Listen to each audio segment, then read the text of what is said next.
Welcome, everyone, and thanks for being here. Tonight, we'll explore the authorship of the four Gospels. Were they actually written by Matthew, Mark, Luke, and John, or are the true authors unknown? This is a crucial topic because if the Gospels are indeed eyewitness accounts, they provide strong evidence of Jesus Christ's life, ministry, and divinity. As the moderator, my role is to facilitate a productive and respectful conversation. I'll ensure that Nathan and Logistrix understand each other's points and that the discussion remains civil and focused. This is not a debate, but a dialogue aimed at uncovering the root of their disagreement. So I won't be teaming up with either side, but rather ensuring a fair and balanced discussion. And I ask everyone to be fair, avoid loaded questions, and approach each point with maximum charity. Our goal is to benefit the audience with a thoughtful and informative conversation. We'll discuss the topic for 1.5 hours, followed by a 30-minute Q&A session. If you have any questions as we're going through this space, please write them down so that you're ready to ask them when we begin the Q&A session. And I want to thank Nathan and Anthony for being here and participating in this discussion. These guys are both my friend, and I respect both of them quite a bit. And so thank you guys very much for being here. And having said that, we'll go ahead and get started. So I'm going to have both of them introduce themselves and briefly outline their positions. So Nathan, would you mind going first? Sure. Can everyone hear me all right? I can hear you fine. Cool.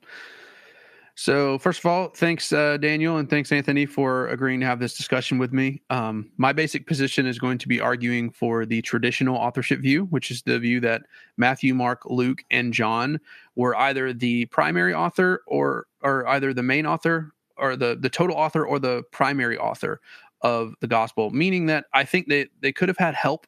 So, for example, I think Matthew and John could have absolutely had help in writing their gospels, but I think they were the primary people who authorized and ultimately published their gospels. And so I'm going to advocate for that view tonight of Matthew, Mark, Luke, and John being the primary authors of their gospels. And Logistrix or Anthony has been kind enough to watch a couple of my videos and consider my arguments for traditional authorship and against the anonymous gospel hypothesis. First of all, I want to thank him for being willing to have this discussion with me. And we're going to go through basically the arguments point by point in some videos that I've made. I have a YouTube channel called the Epitome. We can maybe share it in a tweet below so you guys can see the videos that we're talking about. And we're going to go point by point and just talk through those arguments. So I'll briefly just say what they are. So arguments for traditional authorship, we're going to go through the unanimous and universal external evidence from manuscripts and from testimonies.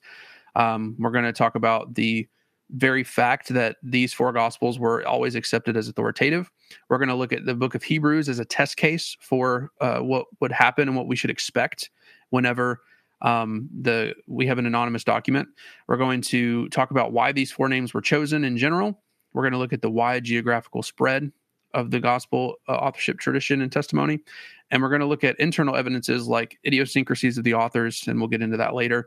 And then we'll go over a few arguments for why some people would say the Gospels are anonymous. So that's just a brief overview of what we're going to discuss tonight.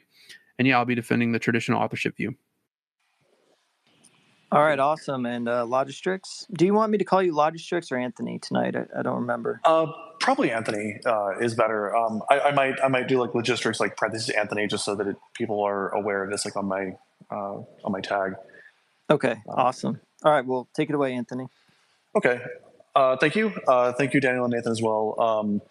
Daniel, has been a friend of mine for quite a while now, and, I respect him, quite a bit. Very smart guy, and kind of I would say a really good apologist, like arguing for Christianity and stuff like that. Has some very good points and difficult to refute sometimes.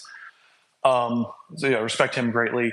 I just met Nathan maybe a week ago. Started chatting, watched some of his videos. Definitely like well put together videos. Highly recommend his channel. So yeah, if you link it below, I recommend it.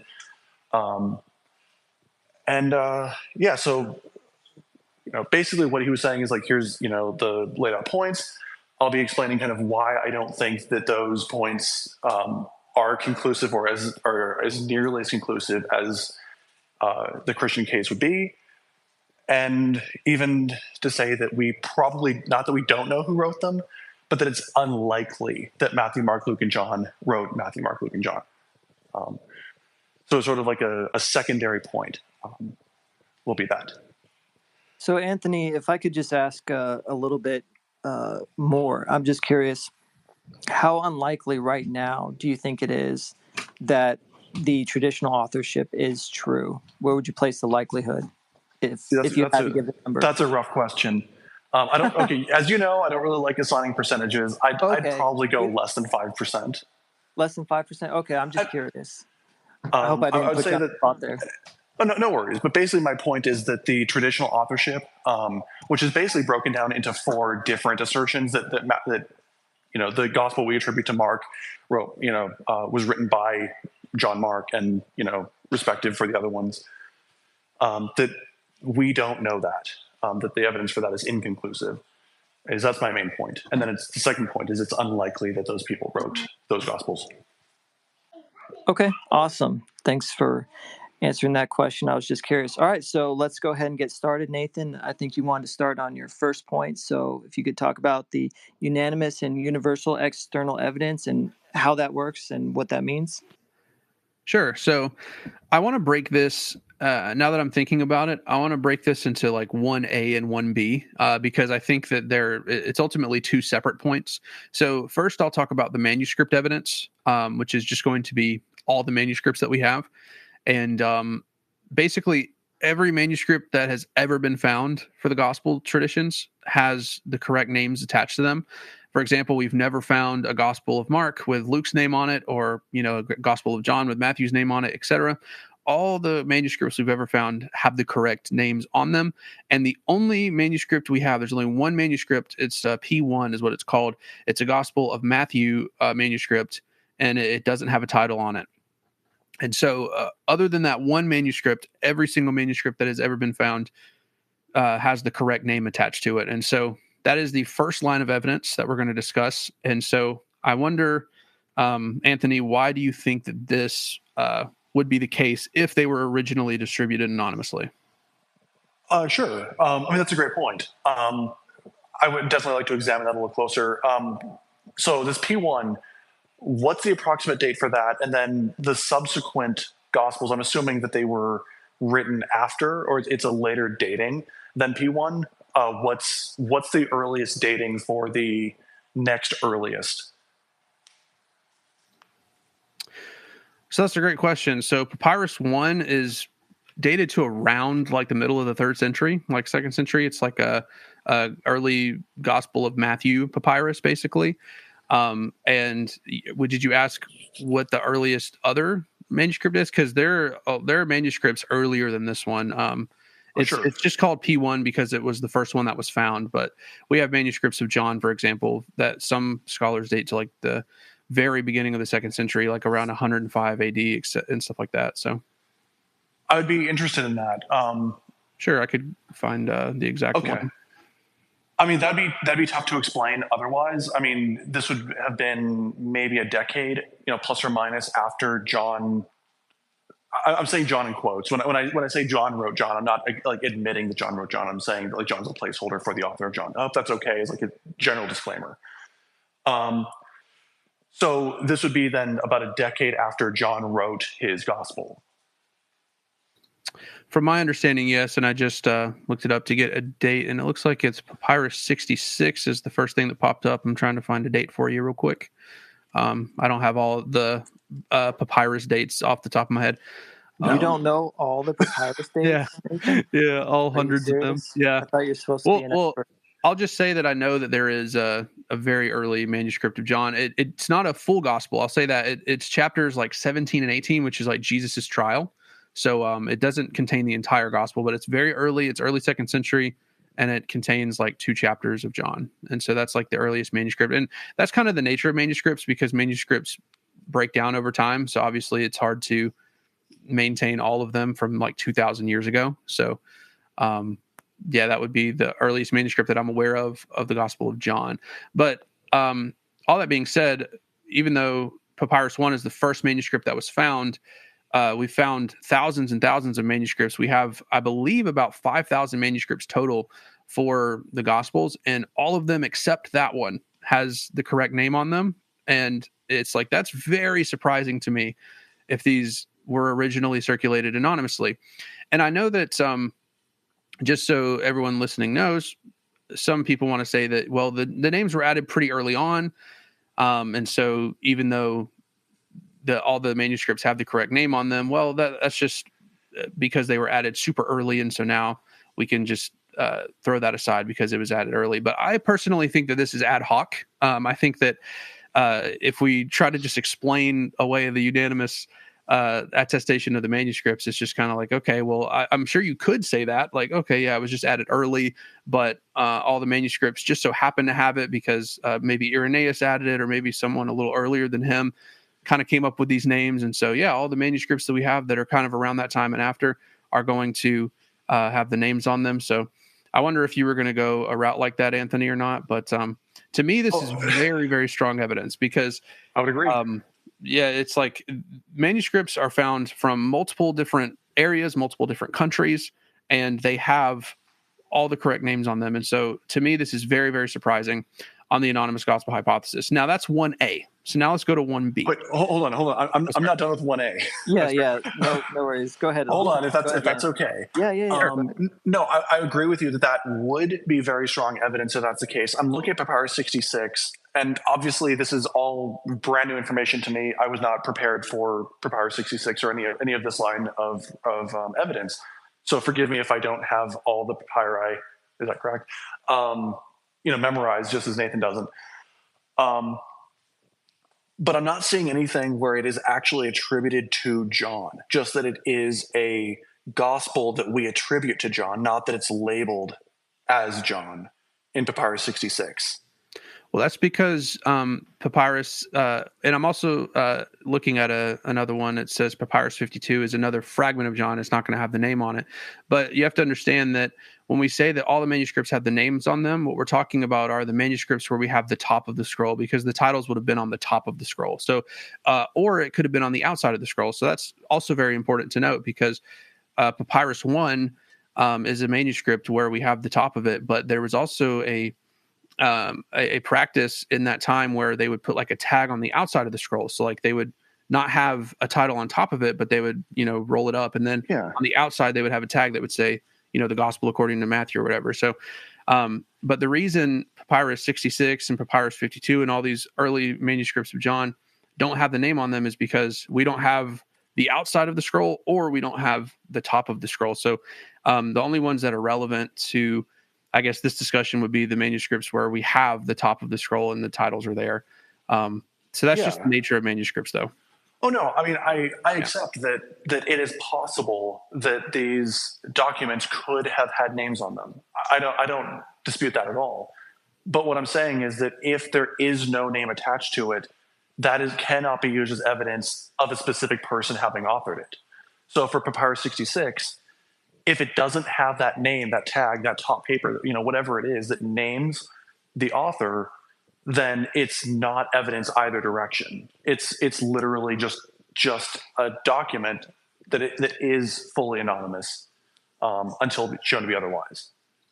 Well, I don't think that follows, because again, the only papyruses that are relevant, or I guess papyri is the plural for it. The only papyri that are relevant are the ones that we have the top of the scroll for, or the ones that we have the tag for. So if it's just a manuscript, we can't say one way or the other. So I think that's kind of what you were saying. Like, I think we're saying the same thing. Okay, good. That basically, that if there is no name, then it's not relevant either direction. Yes, it does not say that it is anonymous, and it does not say that it is authored by a specific person. It's just not. Sure. So this line of evidence should, if we were to be just as clear as possible, it would be every manuscript that we have the top of the scroll for, except for Papyrus 1, has the correct name on it, has the right title on it. And so that's 1A.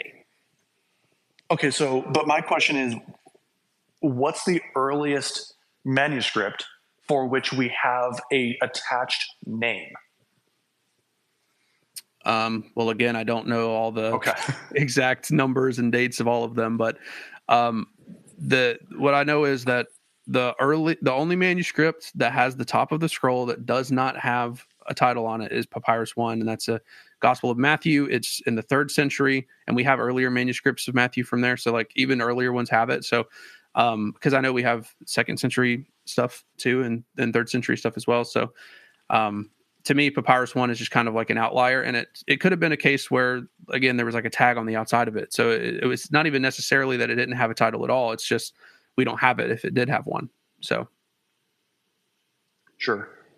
Okay. I mean, that makes sense. And I would say that if there is no name and we don't know the earliest one, I would say that does not help the case for dating the addition of a name. So when you say that it was by 110 or 105, 110, whatever you said, that does not establish that if it does not have the name attached. Sure. So I guess what you're trying to say is like you want to know what like the earliest manuscripts with titles on them. I mean, I would just have to get back to you on that. I can maybe do some research while we're doing this conversation and tell you an exact date. But what this line of evidence is that all the manuscripts that we have the top of the manuscript for, it has a name on it. Okay. So maybe this isn't going to go anywhere, which is why I want to go to 1B. This is why I was trying to go this way, because I think it's important to note that 1B is the universal attestation towards these names. So not only do we have all the manuscripts that agree on the name, and again, we don't have any manuscripts that have the wrong title on them. That would be, if we had a Gospel of Matthew with John's name on it, like that would be pretty, that'd be pretty rough. But not only do we have that, but we have very early attestation to the 4 names that we have. So, for example, Papias, writing in the 1st century, he tells us that Matthew and Mark wrote. He doesn't give us the exact description of Matthew that we have today. He says that Matthew wrote in the Hebrew dialect the logia of the Lord, the teachings of the Lord, and those were later translated. But there's been recent work done, and I have been looking into this recently about Eusebius. They're actually arguing that in chapter 2 of his book, he lists a source, and they're actually they've been doing some textual criticism of this passage and saying that this too is Papias. And if that's correct, it's a little bit speculative, but there's good evidence because of the way that he speaks. They're looking at the way that he writes and the specific verb tenses that he uses. It's very technical, but basically in this passage that Eusebius preserves, he actually mentions Luke and John as well. And so there's potential that in Eusebius we have quotes from Papias from the 1st century mentioning all 4 gospel authors. And then we have in the 2nd century, Justin Martyr, he tells us that we have the memoirs of the apostles that are written by the apostles and their followers. So if you notice, he uses the plural there. So there's the apostles. So there's at least 2 gospels that are written by apostles, and then their followers. So again, it's plural. So there's at least 2 gospels written by followers. And so that would be Mark and Luke. And so this describes perfectly the gospels that we have today. And then in his follower Tatian wrote what is called the Diatessaron, which is it's like a harmonization of the 4 gospels that we have today. And so this is 1st and 2nd century. And then we obviously have Clement of Alexandria writing in Egypt, and he tells us about Mark and John as well. And then finally, we have Irenaeus, who mentions all 4. So all of this is within the first 2 centuries of the church. And we have potentially Papias mentioning all 4 in the 1st century. We have Justin Martyr betraying knowledge of all 4, his follower, clearly Tatian writing the Diatessaron, clearly showing us that Justin Martyr was aware of all 4. And then we've got Irenaeus and Clement of Alexandria. So it's like within a century, we have all of this attestation to these 4 names. And mind you, they're pretty far apart from one another and they had never met one another. So I think it's pretty remarkable. So I'll stop rambling there and see what you have to say to that. Hey, can I add something real quick here? Just so that everybody understands, I think it would be really good, Nathan, if you explained the difference between internal anonymity and external anonymity, because I think that'll really help to kind of frame really what we're discussing. Is that all right, Yeah, sure. Logistrix or Anthony? Yeah, Oh I yeah, think that's a great a point. point of clarification I think is perfectly good. Yeah, that's a great point. So thanks for saying that, Daniel. So basically, there's a distinction here that's super important, because a lot of people want to say that in the Gospels themselves, they never internally identify themselves. So Mark, in the Gospel of Mark, you'll never see a sentence that says like, I, John Mark, am writing this account to you. You'll never see John say anything like, I, the Apostle John, the son of Zebedee, am writing this to you. You never see statements like this within the Gospels. And so this is internally or internal anonymity. And so what I'm not contesting tonight is that the Gospels are internally anonymous. We all agree that Mark doesn't internally identify himself. We all agree that John and Matthew and Mark, or I think I said all four, we all agree that none of them identify themselves. But what I am contesting is the idea that we do not know who wrote the Gospels. And this is external anonymity. And the reason I believe we can say this is because of the things that I'm talking about tonight, the universal attestation. Actually, this is a perfect time for you to bring it up, Daniel, because this is how we know who wrote other works that were anonymous in the ancient world. You have Plutarch wrote so many biographies. All of them are internally anonymous, but yet we know that Plutarch wrote them. Plato's Republic is anonymous. Nowhere inside of it says that it's Plato writing it, but we know who wrote it. And so there are a few other examples of this in the ancient world around that time and even before and after. There are just other ways to identify who wrote a gospel. And there's lots of internal clues as well that we can get into later. But the way that we know who wrote these is because of the universal attestation. So Daniel, I'm actually really glad you brought this up now, because that was a perfect time to talk about it.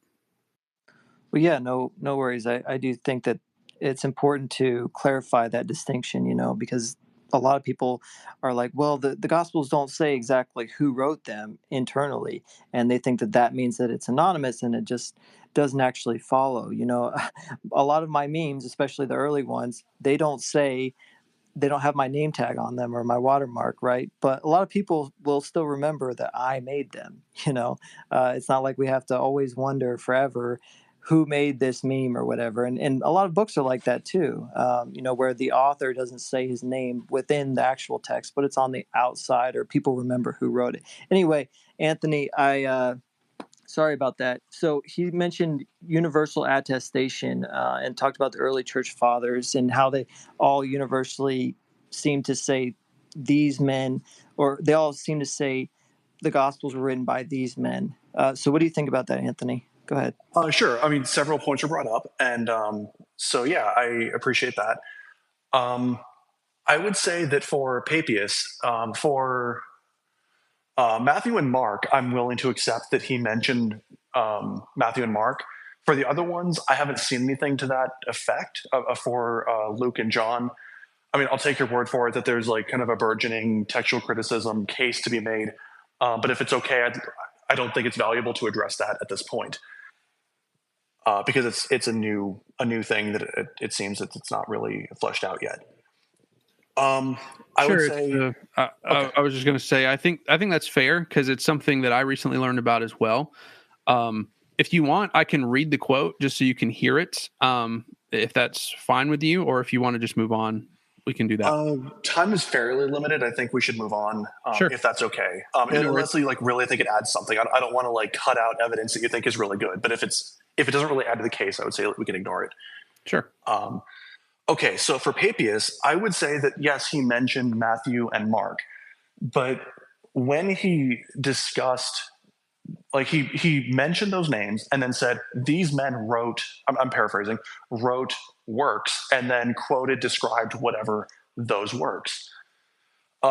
For Matthew, you're right. He talked about the sayings, the teachings of Jesus in Hebrew. Matthew was an original work in Greek. And so there's a language gap there that he said Hebrew and is written in Greek.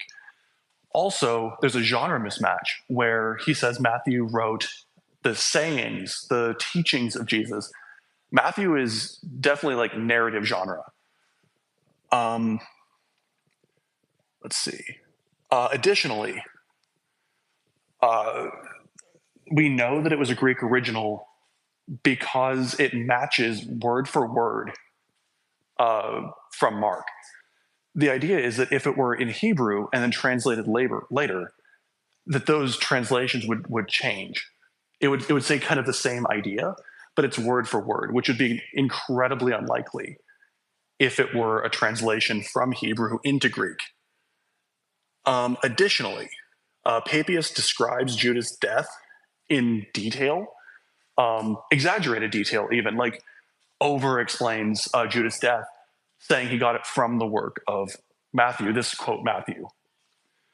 The gospel that we attribute to Matthew has a fairly straightforward, shorter, narrow narrative of the death of Judas.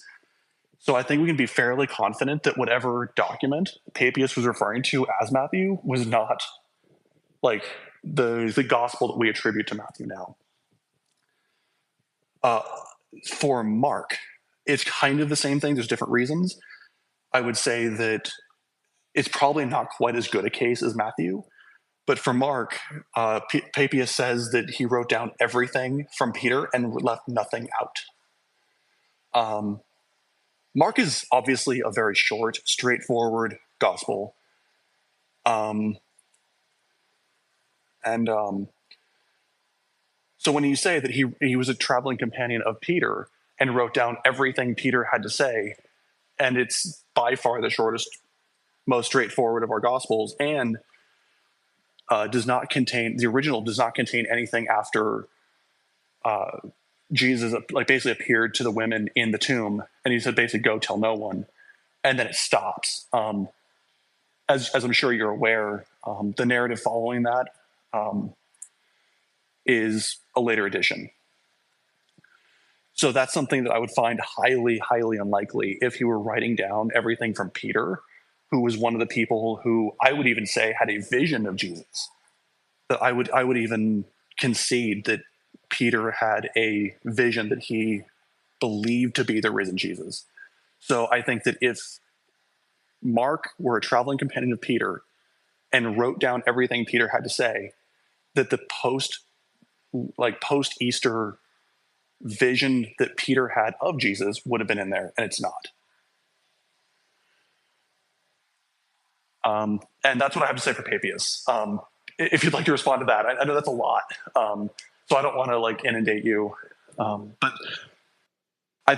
my point is that there's, I think, good reason to suspect that yes, he mentioned a Mark and a Matthew, but they are not the Mark and the Matthew that we want. So when you say that there's universal attestation, I would say that actually blows it out of the water, that there is not universal attestation that Matthew and Mark actually wrote these other documents and not the document that we are looking at today. All right, I'll shut up now. All right, so a lot to unpack there, but I would love to start with Mark, actually, because I think that you said one thing that I don't think was exactly correct. You said it in one way, but I think you were accurate in what was said, but I think it's taken out of context a little bit and was made to mean something that it doesn't say. So I'll just read what it says. It says, Mark had only one object in view, namely to leave out nothing of the things which he heard and to include no false testimony among them. So it doesn't say that Mark wrote down everything that happened, right? It only says that he wrote down everything that he heard from Peter.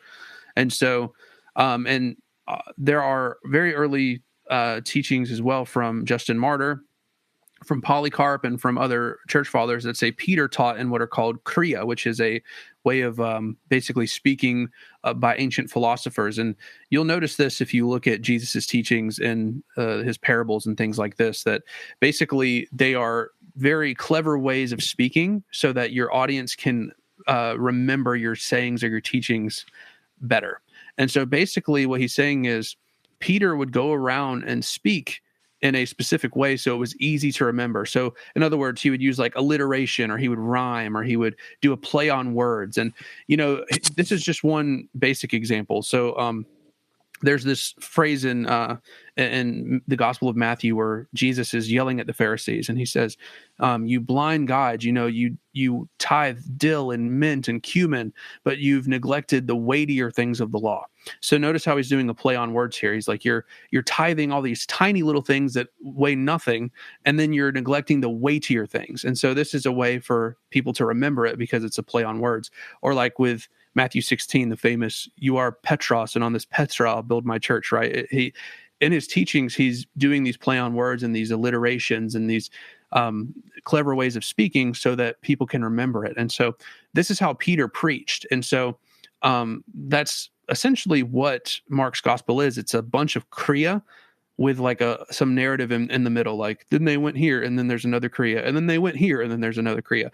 And that's kind of the structure of Mark. And so I think what all the church fathers say is actually perfectly consonant with what Papias says, because again, Jesus is speaking in kriya, and then and then Peter is repeating these kriya and teaching in kriya as well, and then that's basically what Mark is. It's a bunch of kriya with like some narrative in between to like connect the kriya together.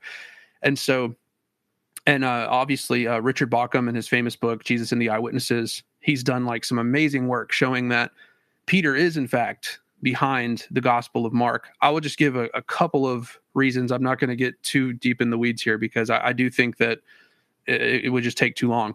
But he actually pointed out that Peter is mentioned more than anyone, like much more in Mark than he is in the other Gospels in relation to the other Gospels. There is something called internal focalization, which means that we get more of the interior life of the 12 in the Gospel of Mark than the other Gospels. There's a couple instances where Mark protects Peter's dignity. So, for example, there's one story where Jesus is teaching something, and it says in Mark, one of the disciples asked Jesus, like, "What does this teaching mean?" And then if you read a parallel account in Matthew, Jesus looks at him and basically says, "Are you so dull?" and like basically calls him an idiot. And then Matthew tells us it was Peter that asked that question. And so this is Mark like kind of downplaying Peter being called stupid by Jesus and just saying, "Oh, it was just one of the disciples." And also in Mark chapter 2, I believe, Jesus, it says Jesus goes home and he's in Capernaum. But here's the thing, Jesus didn't live in Capernaum. Peter did. And so there are little things like this within the Gospel of Mark that's been done great work by scholars like Richard Bauckham and others to show that, in fact, Peter is the source behind Mark. And there are other reasons as well, but I'll just move on for the sake of time. And then, before I move on to Matthew, is there anything you want to respond to that I just said? Yes, please. I'm not even contesting that Peter was the source for the gospel that we attribute to Mark. I'm saying that we don't know that John Mark wrote the gospel that we attribute to Mark. And so when you talk about these Kriya, I understand, but I would say that if it's a traveling companion of Peter, that's not how Peter would talk. Like, they would sit around the campfire and talk about like, "Hey, so like, let me tell you stories of like when I traveled around with this like awesome God dude." And like, I would just expect that. And I would also expect him to say like a special emphasis on like, "How do you know he's God dude?" Like, "Well, he died. We all saw him get nailed to a tree and killed and like a spear run through his side. And then he appeared a few days later." Like, that's crazy. Like, I can't imagine that not being included in something that a traveling companion of Peter would put down. I cannot believe that. So let's begin first with your discussion about, he would have said like they were sitting around a campfire and just said like, "Oh, let me tell you all these stories." The way that oral traditions work is when they tell these kinds of stories and they're passing on traditions, they do it in like a way that's easily memorable. Like, we kind of have to take ourselves out of our 21st century context to understand some of these things, because it's so different than what we do today, because memory is so much more necessary for these guys, because we have our cell phones and I can look up anything I want at any time. I don't have to remember phone numbers. I remember when I was a kid, I had to like memorize my mom's phone number and stuff to call her and things like that. I'm dating myself a little bit here, but it's really important to note that like back then they didn't have the same technology that we have, and so memory was a much more core component of their day-to-day lives. And so when they would be sitting around a campfire, so to speak, they would be passing on these oral traditions, and it would be in the form of poems or the form of kriya or the like that's how they remembered stuff. And so they would recite it. And there's also been a lot of work showing that the gospel traditions are what are called a formal controlled tradition, meaning that there are specific people at the top of the tradition that are in charge of what is allowed to be said about it, and they're not allowing change to creep in over time. And I should point out, this is a very important point when it comes to the anonymous gospel hypothesis, because if the gospels are anonymous, that needs to be false. The gospels cannot be informal, uncontrolled traditions for the gospel hypothesis, the anonymous gospel hypothesis, to be true, because it's based on form criticism, which is the idea that Jesus had these original teachings, and like Peter and all the guys would originally go around talking about it, and then it would be like a big telephone game. Like one person would say this, and then they would go tell their friend, and they would go tell their friend, and they would go tell their friend, and then eventually some random Greek guys wrote it down, and we don't know who they are, and then these names were added later. But if the gospel traditions are not informal, uncontrolled traditions, and they're in fact formal, controlled traditions, which they are, then it's very, very hard to imagine that the anonymous gospel hypothesis could possibly be true, because there are people at the top of the tradition like Peter and Matthew, and in Papias he mentions John the Elder and Aristion and these guys that are even later in the first century still in charge of what is being said about the tradition. And so it's really difficult to imagine that what we have are like, this large telephone game when the evidence just doesn't show that. And so I would say that if Peter is the source of this gospel, then John Mark wrote it because he was one of his traveling companions. I don't see an alternative person that it could possibly be, and the anonymous gospel hypothesis be true, because it's a formal controlled tradition. Okay, so basically what you're saying is that they wouldn't have been sitting around campfire just talking, that it would be in the form of oral tradition. I want to be brief because I think we should probably move on to like subsequent points, because I definitely want to give you like the best case here.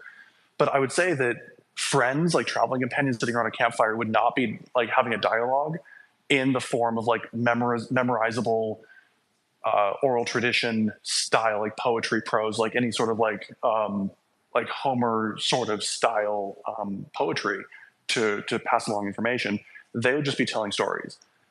And so even in that case, even if it's oral tradition, like style, I find it like ridiculous that Peter wouldn't have told John Mark, hey, here's what happened after Easter. Mm-hmm. And so anyway, that's sort of my point. And you can respond if you want. I think I just want to clarify. Okay, so I'll address that point about Easter after I just make one more clarifying point. So maybe Peter and Mark did have conversations like that. But what Papias says, I'll read it verbatim, it's right in front of me. He says he was drawing up a connected account of the oracles of the Lord. This is that logia right there, right? So this is kriya. So what Mark is a collection of oral teachings. And so basically he's telling us that Mark isn't writing down their campfire stories or whatever. He's passing down the logia, the teachings, the kriya of the Lord. And so that's what Mark is. And that is what Mark is. It's a bunch of kriya connected by narrative. And so I do think Papias accurately describes Mark. Now to your Easter comment. What happened? I do too. And I think it's way more likely that it's sourced from oral tradition rather than sourced from Peter. Okay. And that'll probably just be a point of disagreement there. Okay, now I'll address your point on Easter. So there are a lot of theories on this. First of all, it should be pointed out a couple of things. Number one, it's very obvious from the Gospel of Mark that he was aware of the resurrection, because you can see even in the non-extended version that the angels tell the disciples, like, he is risen, like go find him, right? Go get the disciples and Peter, like he's going to meet you in Galilee. So there's obvious resurrection in the Gospel of Mark, even in the non-extended version. But also, some scholars have, posited that the ending of Mark has been lost to time, the original ending, because of the earliest manuscripts we have it kind of just gets cut off. And so it might have been the case that there was an ending to Mark where there were resurrection appearances, but it's just been lost to time. So that's another thing. And Can I address that real quick? Sure. I'll make one last sentence really fast. It's and the reason that people find this plausible, I'll just give you their reasoning, is because it's really difficult to believe that Mark would be within the Christian tradition without knowing about the resurrection. So basically, it's like, why would he be writing a Christian document? Why would he be writing a biography about Jesus if he wasn't aware of the resurrection? So it just seems really implausible that he would have no knowledge of it or anything like that. So I'll let you go now. Okay. It's not going to be a big point. I concede that Mark had some idea of a resurrection, clearly by the end of the his known ending, if that was truly the ending or not. He definitely knows that believes that there was some form of resurrection, and that he is a Christian in that sense. I would then say that if it's been lost to time, that's highly unfortunate, but it also, we can't, anything that we say about what it might have contained or even that there was is speculation. And so we cannot use that as evidence of what it did say or what it might have said or whatever. That's Sure. speculation. Sure, I would agree with that. I think that it is speculation. I think it's plausible, but I don't think we can say any more than that. But what I do think is plausible, or is what we can say for sure, is that even in the shortened version of Mark, there is a resurrection. The angels specifically tell them, he is risen, go get the disciples and Peter, and he'll meet you in Galilee. So even without the extended version or anything like that, we still have a resurrection in Mark. And so I would just say that the point doesn't really land, for me at least. So now I want to get to Matthew, because I think that Papias being our earliest source on Matthew and Mark, it's really important to defend what he says about Matthew, because I think it's very, very crucial to know what he does say and what he doesn't say. So if we look at what he says about Matthew, he says that he wrote down the logia of the Lord, the teachings of the Lord in Hebrew, okay, and his own tongue, and then that was translated later as it was needed. Okay, that's all Papias tells us about Matthew. So what I want to say about Matthew, because I do affirm Mark in priority, I do think Mark was written first. I think that's our earliest gospel. Agreed. And I do think that Matthew uses Mark as a source. And so this is typically the biggest argument against Matthew's authorship. They want to say, oh, well, if Matthew is an eyewitness, why would he use Mark? Okay, that's typically how the argument goes. This is my response to that. The Gospels are in the genre of ancient biography. And so what they're doing is they're trying to tell us about, and ancient biographies are different than modern biographies.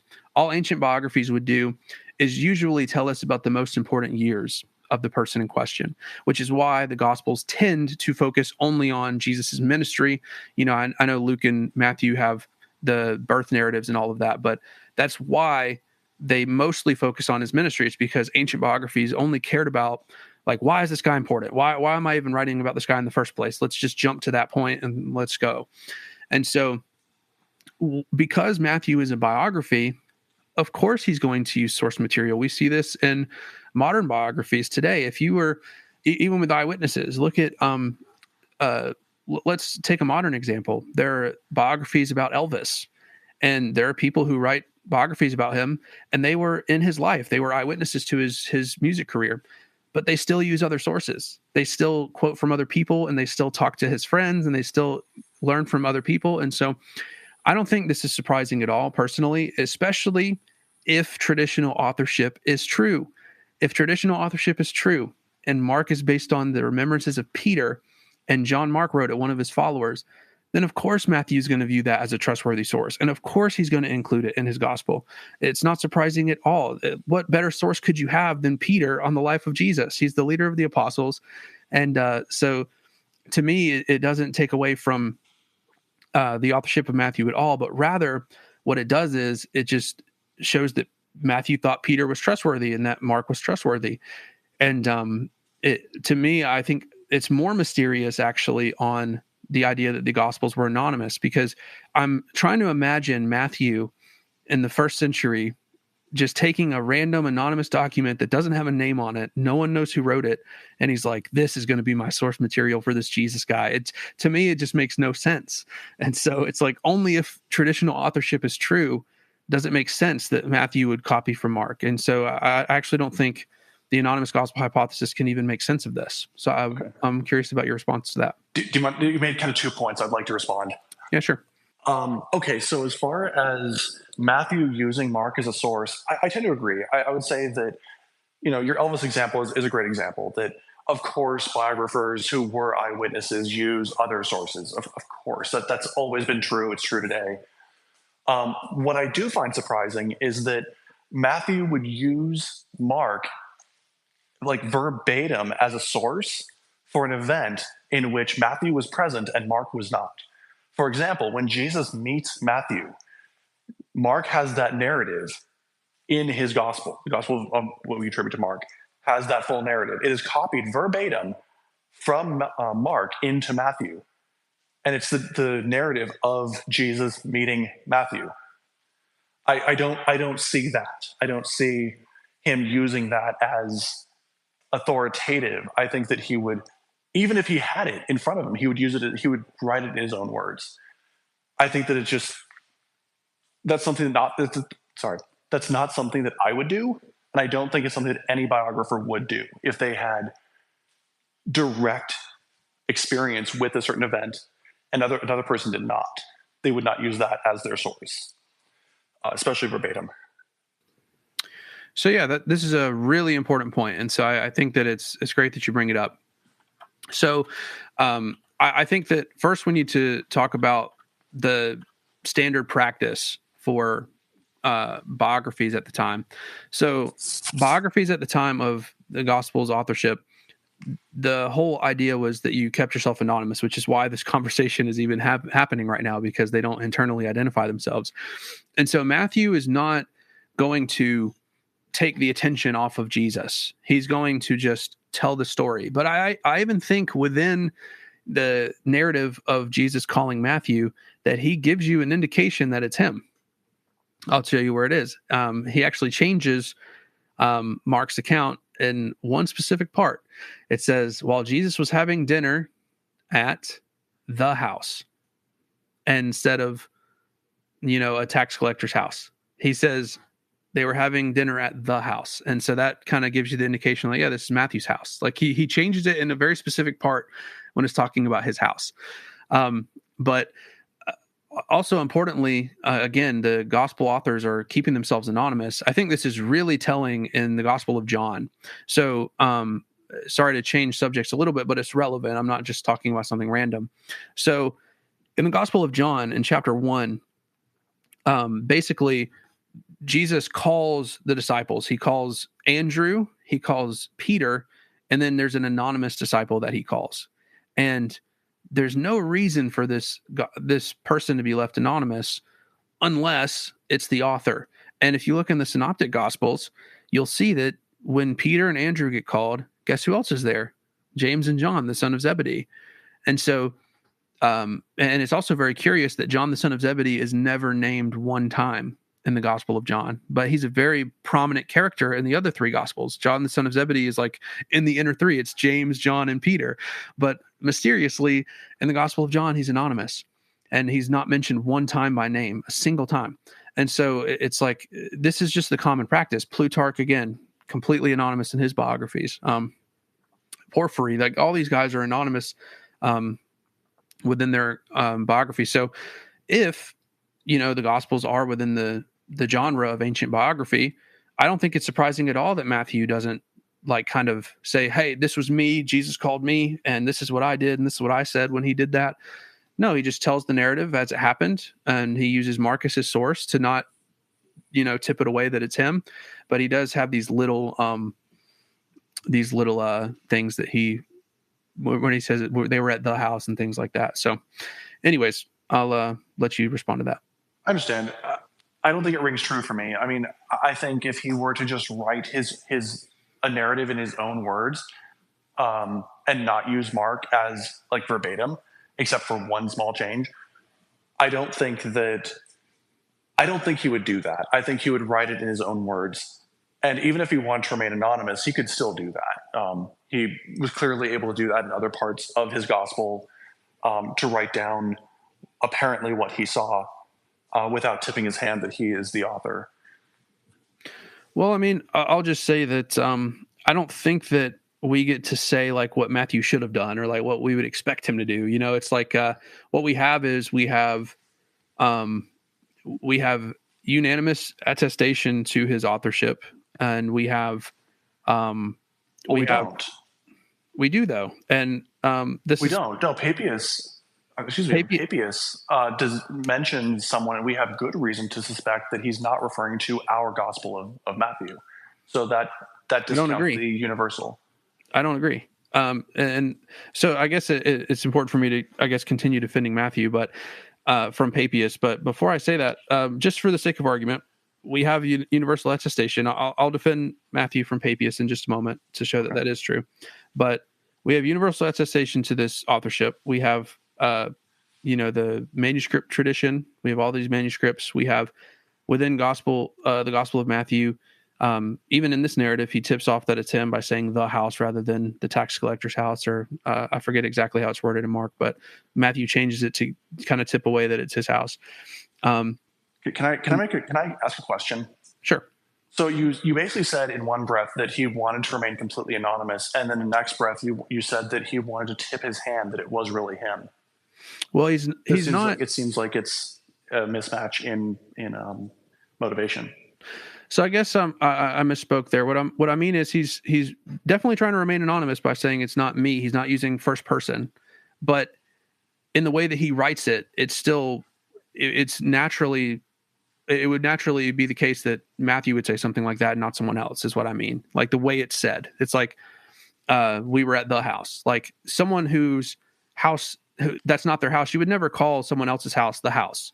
You know, like if I was at your house, I wouldn't say, oh yeah, we were at the house.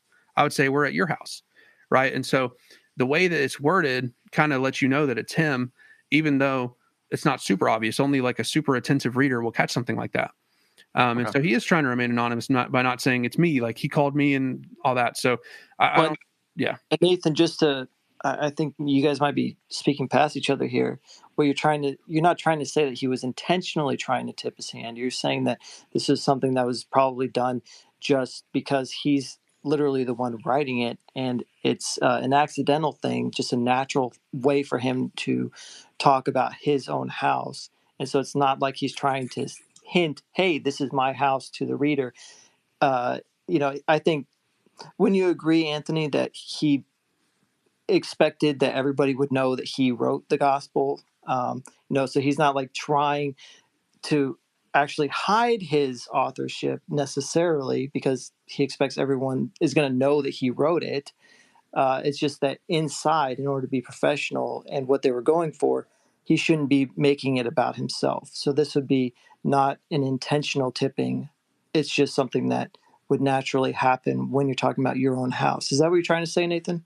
Yeah, I would maybe the best way to say it is that it was subconscious. Like he like subconsciously was just writing about the account, and he gave us an indication that it is his house. By the way, he called it the house. It's like you wouldn't call someone else's house the house. So in the same way that Mark chapter 2 calls Capernaum home when referring to Jesus, when we know that Jesus didn't live in Capernaum, he kind of hung out there at Peter's house, but he didn't actually live there. And so there are these little things that only attentive readers will catch that kind of gives away who's behind these gospels. So what you're saying essentially is that it's like an accidental, this word doesn't exactly apply, but basically an accidental anachronism from the actual author, not him trying to indicate this is really me. Yeah, it seems that way. It seems like a subconscious way of describing his house, and only an attentive reader will catch that that's what it is. Okay. Thank you for addressing it. I'm not going to, I think our points have been made clear. Sure. So now I'll defend Papias's description of Matthew so that I can continue to say that there's universal attestation. So, so essentially, I agree with you that Matthew used Mark as a source. So I'm not contesting that at all. 90% of Mark is in Matthew. So I want everyone to hear that, that yes, Matthew does use Mark as a source. But again, this only makes sense on traditional authorship. But here's what's important to note. What Papias said about Matthew is that he wrote the logia of Jesus, and then that was translated later. Guess what? The things like the Sermon on the Mount, the teachings of Jesus that are not in the other Gospels, they absolutely have Hebraisms, and they absolutely were translated from Hebrew. And there is great scholarship on this. I would recommend looking at Stephen Boyce's work on Matthew, and he shows that like there are a lot of Hebraisms in Matthew, specifically in the teaching sections that are only in Matthew, which is a lot of scholars would say special M. And so what I'm going to say is that, yes, he used Mark as a source. And in the parts where he used Mark as a source, all those parts were originally in Greek and they're not translated from Hebrew. But that's not what Papias says. What Papias says is that the teachings, the logia of Jesus, were translated later. And there is evidence of that in Matthew's gospel. Okay. I'll just respond by saying that I think writing it in two different languages like that and then having it translated into Greek, which is, I think, essentially what you're saying, that the parts that were copied were Greek, the original parts, Sermon on the Mount, etc., were Hebrew, and then found their way into fully Greek by the time we have our earliest manuscripts. I don't buy it. Essentially, that's pretty much what I'll say. Essentially, but that's what Papias says about Matthew, is that the teachings... Well, he doesn't say that. He says that he wrote down the teachings. He doesn't say that he copied this and then copied that other thing in like partial Greek and partial Hebrew and then merged the two into Greek. That's not what he says. Oh yeah, well, I agree. Papias doesn't say that there was that there were later stuff wrote down in Greek. But what I'm trying to say is, what Papias says about Matthew is there is evidence of it in the Gospel of Matthew, and so Papias does still serve as evidence. And then again, in this quote that I brought up earlier, that people are saying it's probably Papias, he mentions all four of them again, and he mentions all four names. And so this is, again, if that is Papias, very strong evidence that all four were used. And so I know that we're not necessarily talking about it because it's speculative, but yeah.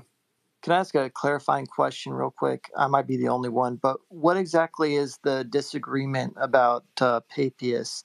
I'd like for you to go to explain it, Nathan, what Logistric's position on this is, just so that he knows that you understand what he's saying, and so that we're all kind of on the same page here.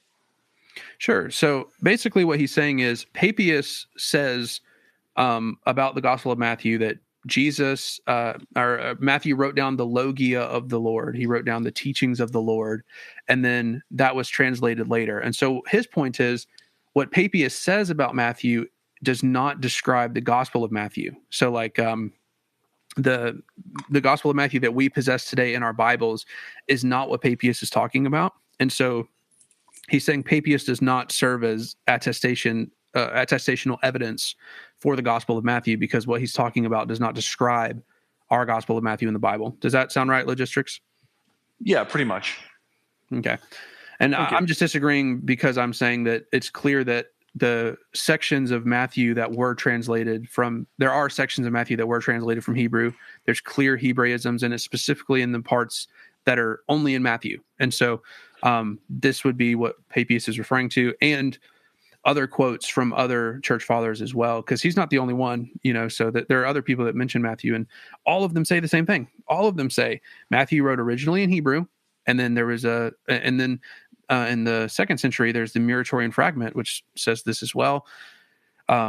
There's another quote from Eusebius. I'm going to have to pull it up, but it talks about, it says like where all the four Gospels come from. It talks about all four of them, and this is a second century document. So, I mean, there's just so many like early sources talking about Matthew originally writing in Hebrew and then ultimately publishing a gospel later. So Papias mentions the writing in Hebrew, but in this one quote that we're talking about, he doesn't mention the publishing of the gospel. But if this recent scholarship is correct on Papias, and if this is Papias's quote that mentions all four gospels, then Papias does mention all four. And so that'll just be maybe a discussion for a later day. We'll probably have to move on, but yeah.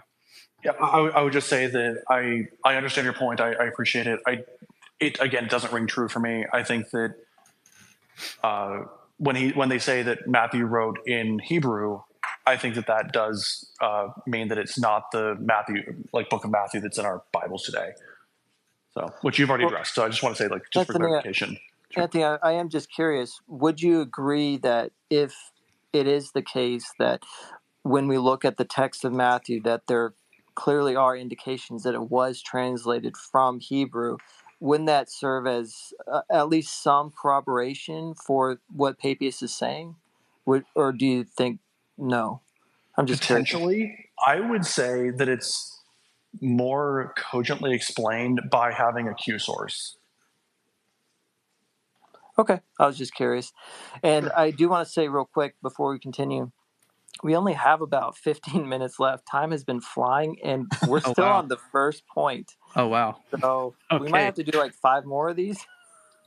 Wow. Okay. Yeah. Yeah. Well, this can get into the weeds quick because there's so much on this topic that I've been studying this topic for like a year, and I still feel like I have so much to learn. Yeah. I just want to tell everybody we're literally on the first point out of 6, so we're not going to cover everything tonight. Yeah. Not even close. But do you guys want to try to talk about the next point, or do y'all want to stay on this for a bit longer? Sure. I mean, I think the second point flows perfectly with what we're already talking about. So I'm good to move on to point number 2. I think it'll be quicker. I've really been enjoying it. I'm down for a part 2 when we get around to it. Sure. So the second point is the early church accepted these 4 gospels and only these 4 gospels as authoritative. So I wrote a little question in our notes, so I'll just read it to you and let you answer that. Why would the early church believe that these documents were authoritative if they didn't know who these sources were? That's my first question to you. Okay. I would like a clarifying question. What do you mean by early church? Like, what date would you say is sort of like the beginning of that early church? Basically, that you're referring to. Right after Jesus rose and ascended into heaven, the book of Acts. No, we don't have evidence of that, though. So, No, we don't have evidence that right after Jesus rose from the dead, that these 4 gospels were written by the people that you say they were. Okay, what you're saying is talking like about when you say that the early church agreed on the naming. What was the earliest early church agreement on the naming? Okay, now I see what you're saying. Well, I mean, if that Papias quote is authentic, then in the first century, but that would be a discussion for another day. I guess the earliest place I could say all 4 are mentioned would be Irenaeus in about 185 AD. I completely agree. Though there are mentions of like 1 or 2 of them before that. So it would be like Clement is writing about a decade before that in Egypt. He tells us about Mark and John, and then you've got again Tatian, who is Justin Martyr's student, and he writes the dive. Clement and Martyr and they don't actually mention. There's nothing that ties the names to the gospels that we have. They mention the names, which I'm basically conceding that Matthew and Mark, like early tradition, or like I'm saying, like Papias, early tradition is they wrote something. And I'm saying that I think, and we've already discussed, I think it's unlikely that they're referring to our gospels that we have. But when they say like Matthew and Mark wrote something, I don't think it's facts not evidence yet that they're referring to the gospels that we have. So I would say that Eusebius is the first time that it's clear that the names are attached to the gospels that we actually have. Not Eusebius, Irenaeus. Irenaeus, sorry about that. You're good. You're right. I just wanted to Irenaeus in 185 would be the first time that we have clear like quotes from the Bible, quotes from the Gospels, and then attached with this is the person who wrote it. Would you agree that there's a distinction between using or citing a source without naming who your source is and treating a document as anonymous? I would say it gets real iffy there. I would say that if someone does not name a source, like quotes a source without naming it, we cannot use that as evidence of authorship. So whether it's treated as anonymous or not, I would say that we can't. I would disagree with that, and here's why. Because when you cite something authoritatively, it's very unlikely that you would cite something that you don't know the source to make a point. So like when, for example, even Clement of Rome or like Ignatius or these guys that are quoting the Gospels, but they're not citing the name of the document they're citing. We have to ask the question, why do they view this document as authoritative? Because Because it was the only one they had, or it was one of a very small number that they had. well, that's not true, because we know that there were Gnostic Gospels very early in the 2nd century. So there were other Gospels. And they say some very crazy things. Yeah, so but I would say that you it's might argue that the regular Gospels do too. I mean, we have like Gnostic Gospels of like Jesus raising like a parallel narrative of like Lazarus, where Jesus like goes and like basically sleeps with them, or like we have other ones like infancy narrative where Jesus is like murdering his friends. Yeah. And like the Gospel of Peter, where like a cross follows Jesus around talking to him, like, and Jesus is a giant. So like, I would say crazy, even on the order of biblical crazy. Like walking on water is like one thing, but like a talking cross is like a different thing. Yeah, but there are other early traditions like the Proto-Evangelium of James and things like that aren't that crazy. They're not that out there, but they're not accepted as scripture or anything like that early on. But were they quoted? Martyr quotes quite a few, but doesn't name them, or names other ones, but not the 4 that we have. So when you say that it can be taken as authoritative, I would say that like when he says like the gospel of our Lord, I think that he's saying like he's not naming them, but he's saying this is authoritative. And what he's saying is this aligns, like this is a gospel that I have that aligns with my theology. And so it's authoritative. And same with Irenaeus. That's essentially what he's doing. So you think it's like completely subjective? It's like, oh, well, this agrees with my theology, so therefore this one's authoritative? I think there's a lot of that going on. I wouldn't put it in those simple terms and say like that's the end of the story, but I would say that that's probably, like, that is definitely what happened with like the selection of the books. Okay. The 66 plus or minus books that we have today were selected because of their content. I just don't think that's likely, man. Like Justin Martyr is being martyred for his faith. He's called Justin Martyr for a reason. He believed, for sure. He believed. I'm not saying he didn't believe. Yeah, and but people are martyred all sorts of ways today. Yeah, but what I'm saying is you have to put yourself in his shoes and say, is he trusting in anonymous documents? He has no idea who wrote them, no idea the source of them. To me, that's just incredibly implausible that someone would cite a source that is anonymous as authoritative and then be willing to die for that message. I don't believe that. I think that it's strange credulity to say that someone would believe something that they have no idea who said it. Like, try to put yourself... Today, I'd agree with you. No, today, I'd absolutely agree with you. I would say in 1st, 2nd century, 3rd century, whatever, I would say that they used the documents that they had. So if they had a document that like spoke authoritatively and had the correct theology and had details, like I would say that they would treat it as authoritative, even if it was anonymous. Even if it, like, here's an idea. What if it was somehow that somebody else wrote these, but they were also people close to Jesus, and the names got somehow jumbled later on? That would still be authoritative, and traditional authorship is incorrect. So what I'm saying is we cannot say like person X wrote this document because it doesn't say who wrote it. I would say that does not. Can I ask a clarifying question real quick? Really quick before you say that, I have to address that, like that theory where you said it could be the case that their names got jumbled up. I don't think that works for things that I've mentioned earlier, that there's been really good work in Mark that shows that Peter is in fact the source. You've got Matthew, where money is mentioned more than any other gospel, more than double. He names exact coins that other gospels don't name. For example, there's a story where Peter and Jesus are at the temple and they're asked, like, are you going to pay your taxes? And then Jesus tells Peter, like, go catch a fish and you're going to find this specific coin in the fish's mouth. And the exact Greek word that he uses is the exact amount that would pay to people's taxes. And so Matthew knows even to the minute details exactly which coin would pay for that. Matthew is also the only gospel that mentions the purchasing of land for Judas after he betrays Jesus. So he's very interested in money and different transactions. In Luke, he gets into the healings more often. And what does tradition say? He's a physician. He's a doctor.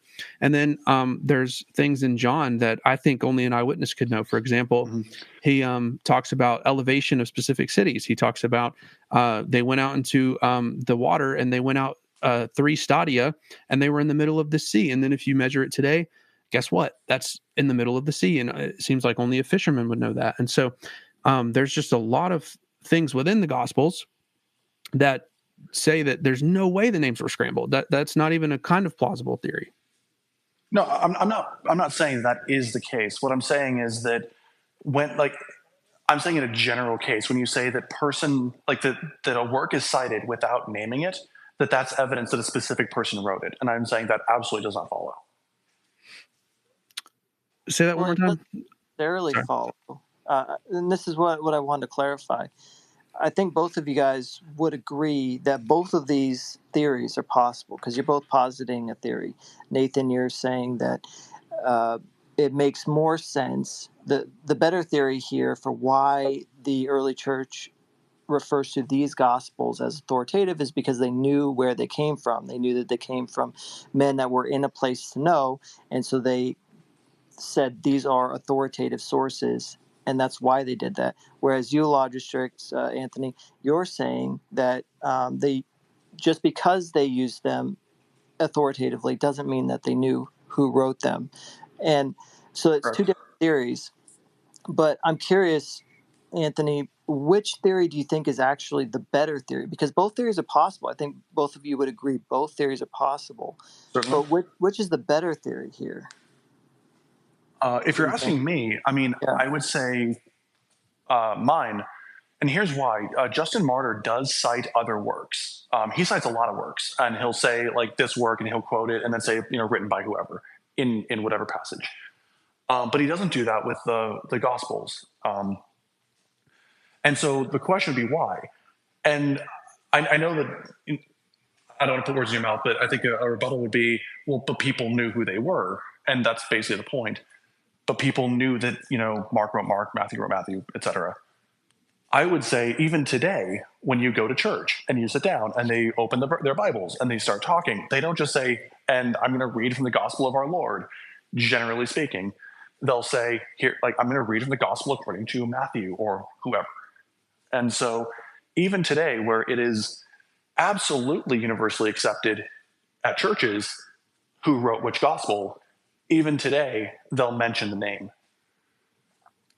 So I think this is a really important point. He's saying, just so everyone listening understands, he's basically saying Justin Martyr, he quotes other sources and he tells you who he's citing. He'll say like, I don't know exactly what the sources are called. Let's just say he's citing Plato or something. He would say Plato said X, Y, and Z.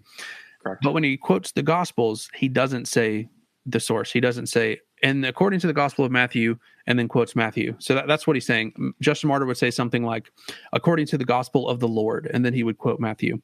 And so he's saying, well, why isn't Justin Martyr saying which gospel name when he's willing to say other sources?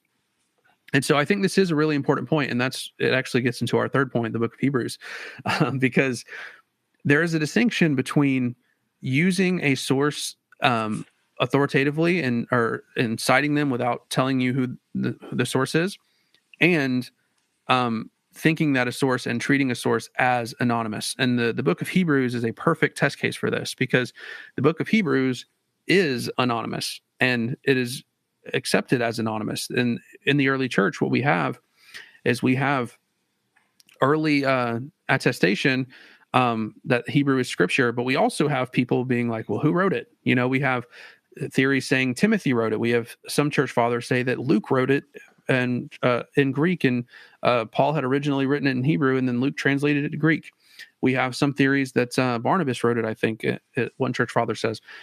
And so we have these debates in regards to the Gospels, or in regards to Hebrews. But when we get to the Gospels, we don't have these kind of debates. What we have is, oh, we know who wrote these. And the reason this is important is because your theory basically entails like Irenaeus added these 4 names. These are the 4 names that Irenaeus put on these Gospels, and from that point on, these are the accepted names of the Gospels. The reason in a nutshell. But the reason this doesn't work is because Irenaeus, in Against Heresies, does exactly what you just said Justin Martyr does, and in Against Heresies, he tells us all 4 names. So what I mean by that, just so everyone else is clear, in Against Heresies, he tells us the names of all 4 gospel authors, and he also, when citing the Gospels, will do so anonymously. He'll say, according to the Gospel of the Lord, and then quote one of the Gospels and not tell you which one he's quoting from. And so Irenaeus does both in the same book. And so there's clearly a difference here with knowing, like, he knows who the authors are. He tells you who they are in the same book, but then he'll cite them just like Justin Martyr does. And so it seems to me like this was just a common way of referring to the Gospels, the memoirs of the apostles, the Gospel of the Lord. And I will say this as well. It's mostly the Gospel of Matthew that this is done for, because I believe, this is my theory on the Gospel of Matthew, that the Gospel of Matthew was published on behalf of the whole church, or on behalf of all the apostles, because it was done at the Jerusalem church, which was like the hub, so to speak, of the church in the early church. And so it was probably published on behalf of all the apostles, which also explains why Peter's testimony is included in it, being the Gospel of Mark. And so all that to say, they're quoting the Gospel of the Lord. And I think plausibly the reason this is because Matthew's gospel was viewed as like a gospel on behalf of all of the apostles, rather than, just his gospel alone. And so, I think that's why it was probably referred to, because most of the time when they do this, when they say the Gospel of the Lord, they quote Matthew. It's not every time, but most of the time that's the case. Hey, I just want to point out real quick that it is about to be 9:00. So we have reached our 1.5 hour mark, but I definitely think that we should let Anthony respond to that. Thank you. So just I definitely think we should let Anthony respond to that. Anthony, can you guys hear me okay? Yeah. Daniel, I think you're cutting out. So I think he was just saying out here in 30 minutes. Go ahead, Anthony. Okay. So Anthony, I think he's saying you respond to what I just said, and then we'll do Q&A. So I'm fine with that. So you respond, and then we'll go to Q&A. Okay. I would say that I didn't know that about Against Heresies, but that's interesting. I would say that the acceptance after that, I think, is pretty understandable, in that the book is literally called Against Heresies. So if you went against that book called Against Heresies, guess what you were? A heretic, which didn't end well for you. And so afterwards, having some sort of semblance of like agreement, I think, is pretty unsurprising. So I think the real question then is, when Justin Martyr is saying the gospel of our Lord, does he mean the Gospel of Matthew? And I don't actually know if, when he says the Gospel of our Lord and like cites a gospel, I don't know if it's overwhelmingly Matthew or what.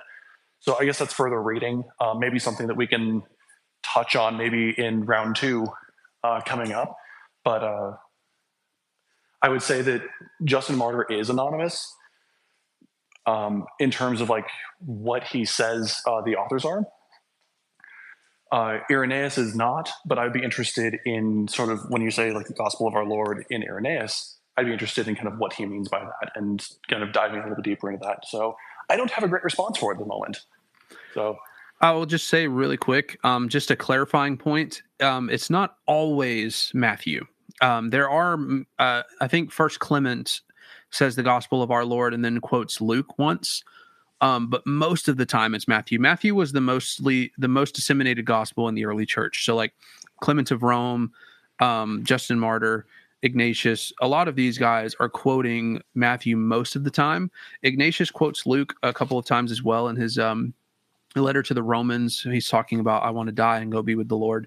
And he's quoting or using ideas from Paul's letters, but also he quotes from Luke when talking about this. So there are mentions of Luke early on as well, but most of the time when they say the Gospel of the Lord, they quote Matthew, because that's the most disseminated gospel. And then what was the second thing you said? You said, can I while you think of it, can I bring up a hypothesis that just came to mind? Sure.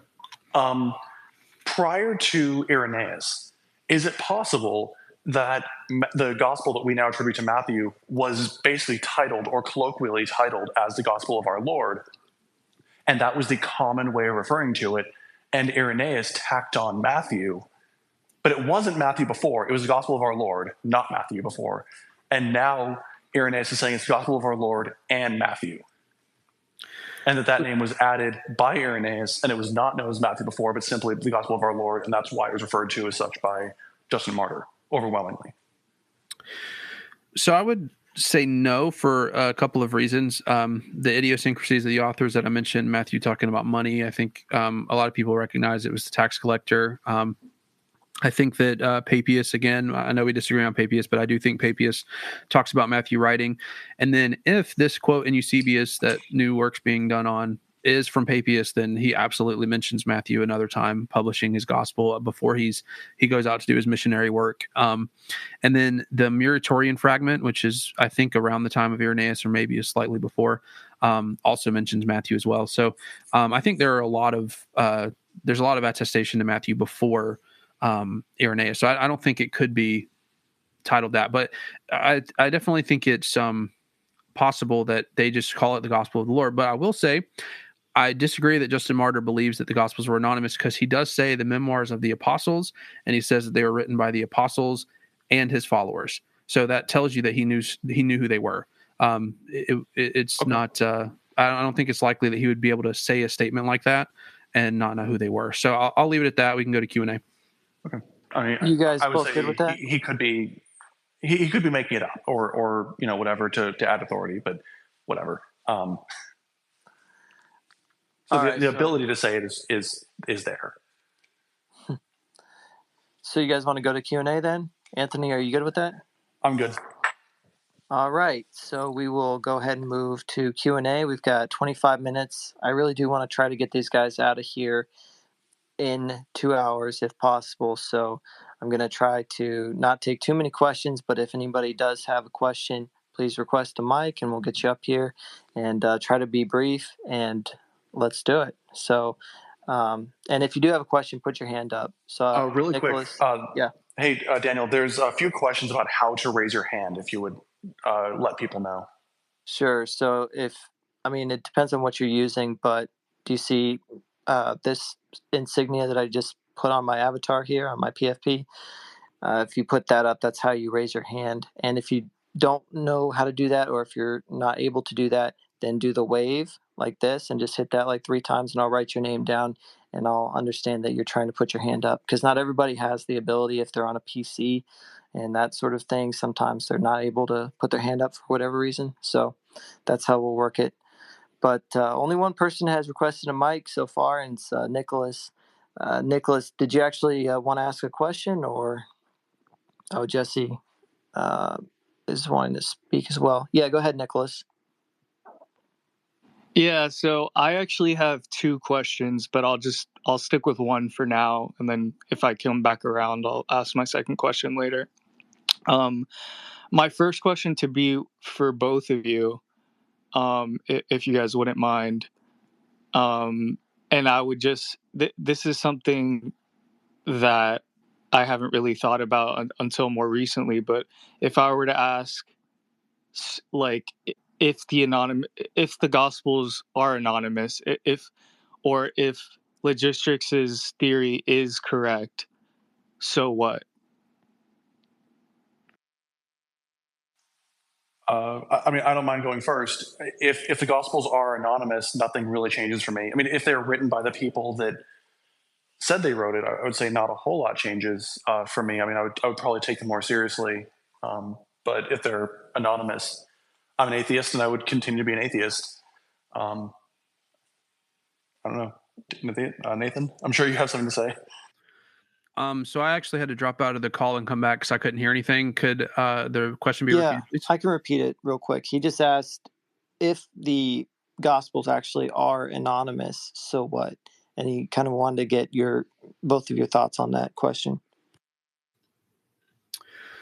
Well, there are quite a lot of phenomena within the text that we did not talk about tonight, but there's a philosopher and theologian and apologist named William Paley. I highly recommend looking into his stuff. I have his volume 1 of A View of the Evidences of Christianity behind me on my bookshelf, and it's one of the best apologetics books I've ever read. And he came up with arguments from undesigned coincidences, unexplained illusions, and artless similarities. And these are just fancy ways of saying that there are things within the text like that show that the Gospels actually contain eyewitness testimony.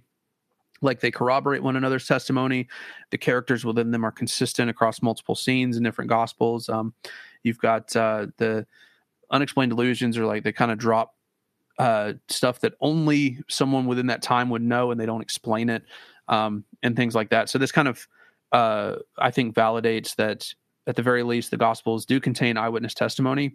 And so even if we didn't know who wrote them, we could still say that we have some information about the life and ministry of Jesus. But I would view them probably less authoritatively than I do. But I mean, not by much, because again, we would still have, the eyewitness testimony within the Gospels. So I'd just leave it there.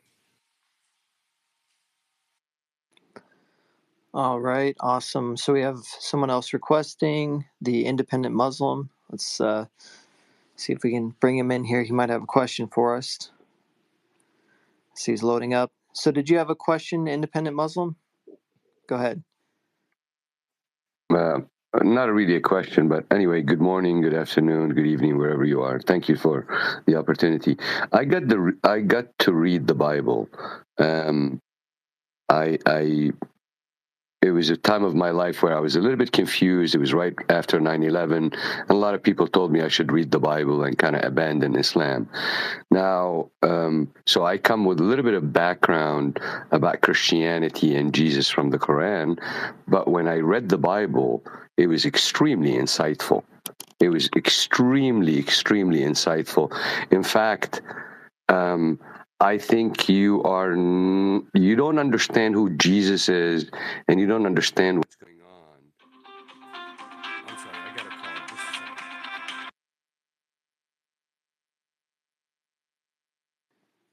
Yeah, sorry about that. I guess he got a call.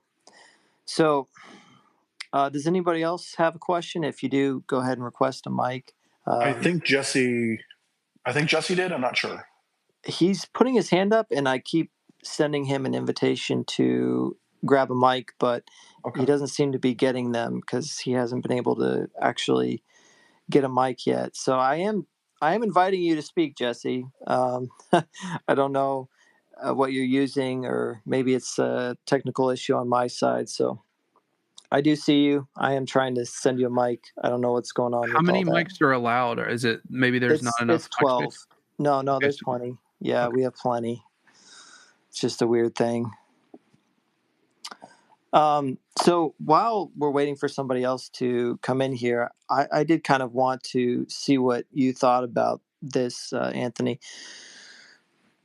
Would you agree that what we're talking about is ultimately a cumulative case? I mean, that really we should be looking at this in view of all of these different pieces of evidence, and then saying, okay, with all of these different pieces of evidence, what is the best explanation for this? Is it that the theory is the best theory that these are anonymous, or is the best theory that we do have the names and it has successfully been passed down to us who wrote these works? Would you agree with that, Anthony? Because it seems, the reason I ask this is it seems like something I see a lot with atheists is they tend to nitpick one piece of evidence and nitpick the next piece of evidence and then nitpick the next piece of evidence. But you can do that. But when you zoom out and you look at all the evidence, all the facts together, you really need to say, okay, but these are still the facts on the ground. So what's actually the best theory to explain all of these facts, And I think that that's the correct way of looking at that. But I was wondering, do you think that that's also the correct way of looking at that? Absolutely. I mean, I view this as an historical question of obviously these are facts in history, and it's just whether these facts are true or not. So I approach it the way I would approach any history, which is I look at the cumulative case. I would say, though, that I agree with you that from a certain standpoint of approaching it from a give me the facts, and they're like give me the proof. I see that all the time on both sides, honestly. Probably more on the atheist side, I'm sorry to say, of prove God exists or prove this or prove that. I think that's kind of a childish way to handle it. And so when I would never say prove that Mark wrote Mark or something like that. That's stupid. But I would say what is the evidence, and then let's examine it and let's see what when you provide your reasons for why Mark wrote Mark. I would say let's look at each reason and see if it holds water. And so I think it's reasonable to approach it and look at the evidence piecemeal, but it is absolutely a cumulative case, and I would assign a weight essentially to each piece of evidence after examining it, and then look at all the weights combined. It's sort of probably not quite that analytical, but that's the general process. Okay, yeah. I think that's also, of course, the correct way to go about it. I just wanted to get your thoughts on it. And we don't have any other questions, so I guess I get to ask another one. Is that all right? Yeah, please ask questions. This is great. You guys just stay down there. Don't ask anything. I'll just sit up here and ask questions. It's fine. So my other question was, do you think that these other authors of ancient works like the Iliad and the Odyssey and Plato's Republic and these sorts of things, where it doesn't say within the text, I wrote this, it doesn't say that. And yet we have it passed down to us because everybody knew that Homer wrote the Iliad and the Odyssey, and everyone knew that Plato wrote Plato's Republic. So we still know it never left our memory who wrote these things. It's just been passed down from then till now. There's been a successive chain. And so we say, well, who wrote Plato's Republic? Plato did. Who wrote the Iliad? Homer did. And so on and so forth. There are a lot of different works like this where we just know, even though they're internally anonymous. Do you accept the external authorship of these works, or are you as critical of these other works as well as you are of the Gospels? I'm just curious. I mean, I would say that I'm equally critical. I would say for something like Homer, I'm pretty critical. I wouldn't say that Homer didn't exist. I wouldn't say that he did. I would say that I'm very unconvinced on this of did a Homer even exist. When you say it didn't leave our minds, obviously the idea that Homer wrote the Iliad and the Odyssey entered our collective minds at some point, whether that was when a dude named Homer, wrote it or sang it or whatever method he, distributed it in. Whether that was actually from a Homer or whether it was sung, by a community or something like that, and then the name Homer was attached later. That's certainly possible. So I'm pretty unconvinced on even if Homer existed. For Plato, I'm pretty confident that a Plato existed. I'm pretty confident. And I would say that a lot of the work from Plato, the other works that we do know, and the other descriptions of him and the way that he taught and stuff like that is very consistent with the Republic. Obviously, I am not nearly as familiar with Plato and the Republic as I am with Jesus and the Bible. So I cannot speak authoritatively at all. I mean, even less than I can the Bible. I'm an engineer, not a biblical scholar. But I would say that I'm relatively convinced that Plato wrote the Republic. But I'm not going to die on that hill by any means. I haven't looked into it really at all. So it doesn't really matter to me. Can I comment on that really quick? If I can say one more sentence. One more sentence. I would say, though, that the reason that I haven't looked into it is that nobody's passing laws and trying to change my life based on their belief that Plato wrote the Republic. Whereas with the Bible and Jesus, people are actively trying to change politics and my life and other people's lives and things like that who don't believe. So that's one of the reasons that I wouldn't say hypercritical, but I would say hyper interested in this case. I would say I'm equally critical, but hyper interested. There's a distinction. Okay. All right. Yeah, go ahead, Nathan. So when I think about questions like this, because it's a great question, like how do we know who wrote these other works? How do we know who wrote Plato, Plato's Republic? How do we know who wrote Plutarch's Lives? How do we know who wrote Lucian of Samosata's works? How do we know who wrote these guys? And the answer is there is testimony that is passed down over time, right? And it's like the acceptance of them over time. And it seems to me, and also I think this is very important to note, that when we're dealing with history, we're not dealing in proofs. And I think a lot of times people miss this. We're dealing in probabilities. And so we have to kind of ask ourselves, because we can't go back to the past. No one has a time machine. I can't go back to the first century and find Matthew and say, okay, let me watch you write the gospel. And now I'm going to know for sure that Matthew wrote it. And so what I'm having to do is say, okay, when it comes to knowledge, what are the pathways to knowledge? And for basic epistemology, the theory of knowledge, we have a few pathways to knowledge. We have reason, we have perception, we have memory, and we have human testimony. These are like considered the main four pathways to knowledge. And so when it comes to history, and specifically with stuff like this, like who wrote certain books, we're kind of left with human testimony. That's just what we have. And so it seems to me that when we're looking at these, when we're looking at who wrote these books, we have to ask, what testimony do we have? And it seems to me that all the testimony is unanimous. And I think without good reasons to doubt it, I think we should accept it. I take a type of theory of epistemology on testimony, which would say basically without good reasons to doubt testimony, we should trust it. And I think that's the way we all live in our basic day-to-day lives. We trust that, for example, when I buy something on Amazon, it's going to show up on my front door, et cetera. So like we trust testimony without defeaters, basically. And so I would just say, because the attestation to this is so broad, I just don't think we have good reasons to doubt it. And so that's why I ultimately accept it. Okay, awesome. Let's go over to Adam. He's had his hand up for a bit. Adam, are you there? Yep, I'm in. All right, I can hear you. Go ahead. All right, here's a question, Nathan, for you. So earlier you mentioned that all the original papyri basically have the names, over each one of the documents by and large. But to Anthony's point, how do you know that it's the same person, that we're reading the same, gospel today? In other words, couldn't it have been a different John Mark that they're referring to when, you're talking about it from church fathers, as opposed to the one who maybe did write some texts in the past?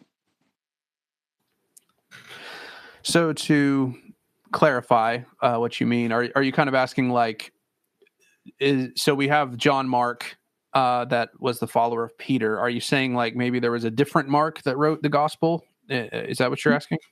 Yeah, that's right. Things like that. Okay. Well, the reason I think that this is implausible is that it's kind of for the reason we got into number 2, that these guys are being accepted as authoritative.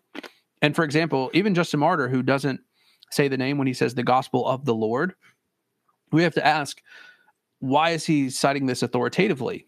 Why is he citing this as a quote of Jesus, and he's citing it authoritatively? And I think the answer is pretty clear, that when you cite something that's authoritatively, you're doing so because the source of that material comes from someone who was in a position to know that information.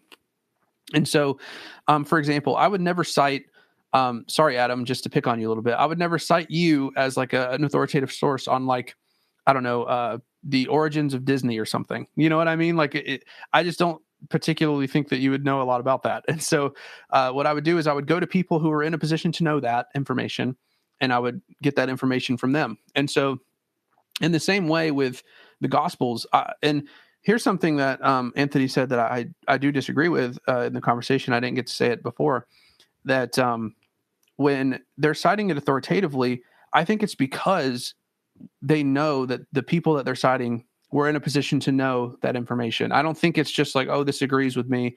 This just kind of agrees with my theology. And so therefore I'm taking it as is. I think what they're doing is they're saying, this is an authoritative source. I'm willing to die for this. I'm willing to lay my life down for these claims. And so I'm citing a source where I know that they were in a position to know that information.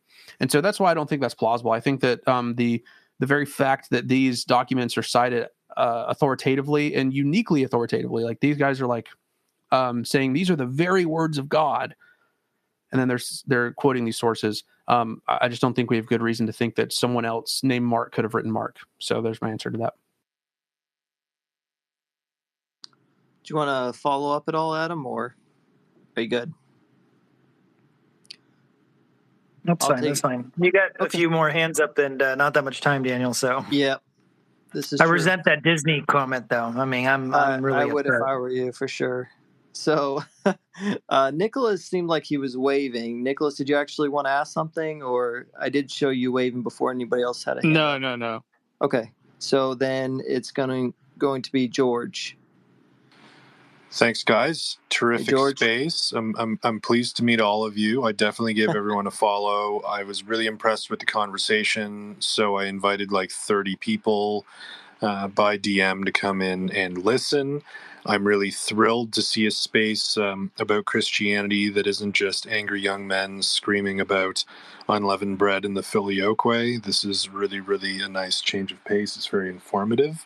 My question, will you be doing 3,500 more of these spaces, please, and where can we find them? Well, I don't know if we're going to do that many more, but I do at least want to do one more, because after doing this space, I think we only got about a third of the way. I think both of these guys would agree. We only hit really 2 out of 6 points. And Nathan didn't even get a chance to talk about why it's thought that the authorship is anonymous. So there's a lot more here to talk about just on this subject about gospel anonymity. So I definitely would want to do at least 1, if not 2 more of these, depending on how long the next one is, and if I can get both of these gentlemen to do another one of these with me. So I am planning on doing another. I just wanted to say really quick that, yeah, we had 6 arguments for traditional authorship. So 6 of them, and we only got into 2 of them, and we started touching on the third one. So we weren't even halfway done with the arguments for traditional authorship. And then we also had 4 arguments for anonymity. So for Logistric's side, for Anthony's side. And so there's still a lot more to talk about. So we'll definitely do more. I just wanted to say that. 3,500 seems like a lot, but maybe another 2, 3, 500, like 25,600 Twitter spaces. It's great to see you here, George. I also want to say thank you, Nathan, very much. I've been very impressed and like definitely willing and wanting to do more spaces with you, and maybe like collab on YouTube or something like that. I don't know. We'll talk about it. And also, I obviously have to ask, where do you stand on unleavened bread and the filioque? That was a joke. Don't answer that. You're trying to ruin my space, George. Definitely. Get out of here. All right. Next, I have Otto. Oh, did she leave? Oh, she just requested. Give me a second. Otto had her hand up. She's loading in right now. She probably knows more about the Disney thing. You're right, Nathan. All right. Otto, I had you next if you're able to ask your question. Yeah, thanks. Sorry, I couldn't hear half of you, so I had to leave and come back. Oh, no problem. Go ahead. I was going to ask Nathan what his opinion was about shorthand, that Matthew, because he was a tax collector, would have had to have known shorthand, which explains why he has so much detail in terms of Christ. Like, he has the longest scripts of Christ just speaking. And some people say that that's because he would have been, writing things in shorthand as Christ was speaking, like the Sermon on the Mount and things like that. Yeah, amazing question. I think that's absolutely true. So we talked a lot about Papias tonight in his attestation to Matthew. I know that Anthony disagrees that Papias is talking about Matthew, but I believe that he is. And so what Papias tells us is that Matthew wrote down the logia of the Lord, the teachings of the Lord, and then those were later translated into Greek. And so what we have in the Gospel of Matthew is largely a lot of Mark. Mark is taken as a source in Matthew. And if you missed the earlier parts of the space, I recommend listening to that part of it so you can kind of hear my thoughts there. But assuming you have heard that part, I'll just say that basically the parts of Matthew that are unique to Matthew's gospel, like the Sermon on the Mount and what scholars would call special M, things that are particular to Matthew's gospel, there's a lot that is seen that has what are called Hebraisms, which is like basically distinctly Jewish characteristics. And so I definitely think it's absolutely possible that Matthew was kind of like taking notes as Jesus was teaching. And then later on, he wrote the gospel. And then Eusebius preserves a little fragment for us that basically says Matthew published his Greek gospel before he was sent out. So if I'm remembering right, I think Matthew traveled to like the Asian peninsula before he was martyred. And so, like Matthew basically before he left Jerusalem, like published his gospel, and then he went out and did ministry for the Lord. So I would say that it's very possible that he was copying stuff during Jesus' ministry, later published his gospel at the church in Jerusalem before it was destroyed in 70 AD. And then, he went out and did other ministry. So, yeah. Can you guys hear me? Yeah, I can hear you, Jesse. All right, I finally got this working out. I just have a quick question. Actually, who was it? I think it was Nicholas who kind of stole my question, but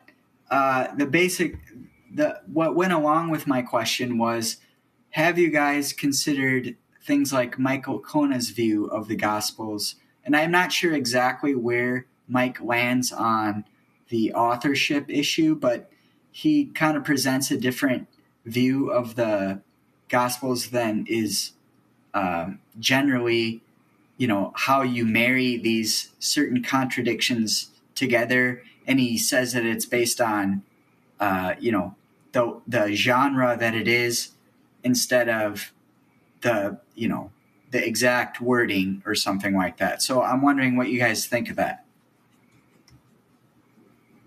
Nathan, are you familiar with that work? So I was unable to hear the last part of his question. Could you repeat what he said at the end there, Daniel? Like maybe the last couple of sentences? He was wondering what you think of, it's Michael Icona, is that right, Jesse? Yeah, Michael Icona. He just came out with a book called Jesus Contradicted, and in it he talks about how the Gospels function as ancient biographies, so we don't necessarily have to think that there's no errors in them, I guess you could say, but it's still authoritative, if that makes sense. Oh, yes. I'm actually reading his book right now called Why There Are Differences in the Gospels, which is the scholarly version of that book. I think he's taken a page out of William Lane Craig's book on this one. William Lane Craig writes like a scholarly version of a book, and then he writes like a popular level version. And so Michael Icona, I think, has done this. So I'm actually reading like the more academic version of the same book. But what I've got from it so far is I think he's exactly right. I mean, he's pulling from Plutarch. By the way, I have a cough drop in my mouth, so if I sound a little weird, that's why my voice is kind of tired. But basically, he's pulling from Plutarch, who wrote a ton of biographies around the time of Jesus. And so it's like great source material for us to kind of look at it and see what were biographies like at the time of Jesus. And he noticed a lot of literary devices that Plutarch would use. And then he looks at the Gospels and notices, wait a second, the Gospel authors use these too. And the reason he can notice this is because the Gospel authors, tell similar narratives. And so you can kind of see like, okay, well, Mark says it this way. Matthew says it slightly differently. He uses a literary device here. And so what some people would say what might be a contradiction or might be like a difference in detail, it actually turns out to be a literary device. And so I think Michael Icona's work is amazing. I highly recommend reading his work on this. And I think he's a great scholar. And this is like the portents and things like that, like the souls or the saints rising from the dead and the souls like going up to heaven and the temple shroud tearing and stuff like that. Of like these are portents to say like something big has just happened. Is that correct? Yeah, I think basically. Coda says that. Yeah, basically, and I would agree with him because, and funnily, just to touch on that for half a second, a lot of people want to say Matthew makes up a bunch of stuff because of that portent in Matthew 27. He says like when Jesus died, like people got out of the graves and walked around and stuff. And in fact, this is a literary device. When when big people died, what they would do is they would exaggerate what happened. They would say like, "Oh, this person died, and all these this earthquake happened, and all this happened." And I just think it's really cool because that shows us, first of all, that Matthew doesn't mean us to take that section literally, but also the atheist or the skeptic that wants to say that Matthew is unreliable because of this passage is actually implicitly admitting something that they don't want to admit. And that is that multiple attestation is really strong evidence. And we actually do have multiple attestation for the resurrection, but that's another topic. So, but that's just a fun one. So as an atheist, I will say, Nathan, like I agree with you that I think it's very childish to say, well, like portents are included, so it's unreliable, and that's stupid. It's a literary device, obviously, which was very common at the time. And multiple attestation, of course, I think increases our measure of its reliability. I wouldn't say it increases reliability, but increases our measure of it anyway. To answer the actual question about the Bible and it being, without error and things like that, I'm an atheist. I will say I've talked to a few people, including Otto, here about it, and no, I mean I would say there absolutely are contradictions and errors in the Bible. I know Christians would disagree. Many Christians would disagree with me, and that's probably a different discussion. But I would say there absolutely are errors and contradictions, and that's okay with me. It's expected. All right. So we have 2 hands up, but it is 9:34, so we are already over time. So what do you guys want to do? I'll do whatever you guys want to do. You are my guest, and I want to respect your time. I'm okay with, let's do 2 more questions if they can be a little bit concise. Does that sound good? Nathan, what about you? I'm good to stay however long we need to. So yeah, that's fine with me. All right. So next was the independent Muslim. Are you there, independent Muslim? Yeah, thank you. So I'm sorry I was interrupted by a phone call. So to sum up this, I'm coming from a kind of a different background because I have a holy book that speaks of Jesus, and I consider it as an authority. But it actually confirms that there is somebody whose name is Jesus, and he has a story, and I would like to investigate. So I look at it as a historical book. I don't look at it as a book from God or as a holy book or in the same level as the Quran.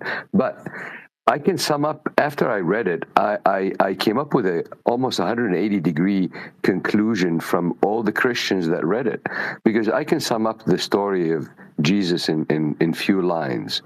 The Jews, Jesus was the Messiah for the Jews, and then you can read Matthew 21, 21:23, was it? 21:43. Which is where he says, the kingdom of God shall be taken away from you and given to a nation bringing forth the fruits within, or something like this. And then the Jews rejected him. And that's the key thing, that they rejected Jesus as the Messiah. And the rest, I think it's been manipulated to change that narrative.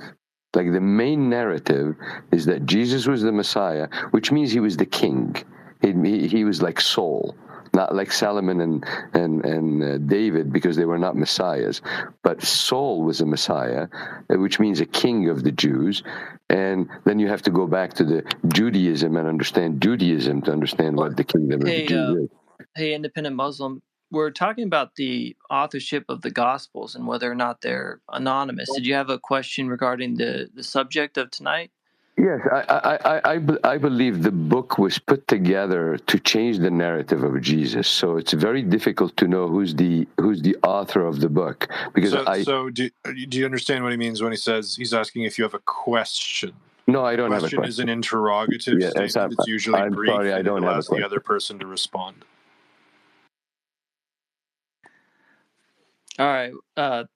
Well, thanks, Independent Muslim. I appreciate it. Mike, did you have a question? Yeah, my question's for Anthony. I suppose Nathan can comment on it if he wants. But Anthony, your position comes across to me as like sort of hyper skeptical, especially like when answering the questions about authorship of other works like Plato and Plutarch and whatnot. Seems it just appears to be a little bit at odds with the project of history, which is fine. I'm not criticizing that. But my question to you is, do you basically just remove yourself entirely from the topic of authorship of ancient works, like you're totally agnostic to it, or do you have sort of a test that you use to determine authorship of these ancient works? And if so, like what would that test be that would confirm the authorship of works like Plato and Plutarch, for example, even if you don't consider those works to be authentic, which I think you might have alluded to earlier. But hypothetically, some ancient work out there, um, is an authentic work. It's properly attributed, and yet the Gospels aren't. So I'm just wondering if you're just totally agnostic to authorship of ancient works altogether, or if you do have some sort of test that would allow you to determine the authorship of ancient works. And I only ask because it just seems like throughout the discussion, it was just kind of like you just weren't convinced. It just was, just didn't ring true to you. So anyways, that's my question. Okay, thank you for your question. There's kind of a few parts to this. First, I would say that something that I mentioned before is I don't really see myself as hypercritical. I see myself as sort of hyper interested. And as far as Plutarch, Homer, Plato, I don't really care if they're the correct authors, like the historical authors, or if it's just mythology, or if a group wrote it or whatever. I don't really care. It doesn't change my life. I don't think it changes your life. With the Gospels and pretty much anything to do with Christianity, because I'm a former Christian, I live in the United States. Christianity is the dominant religion here. That's why I'm focused on Christianity as opposed to Islam or some other religion.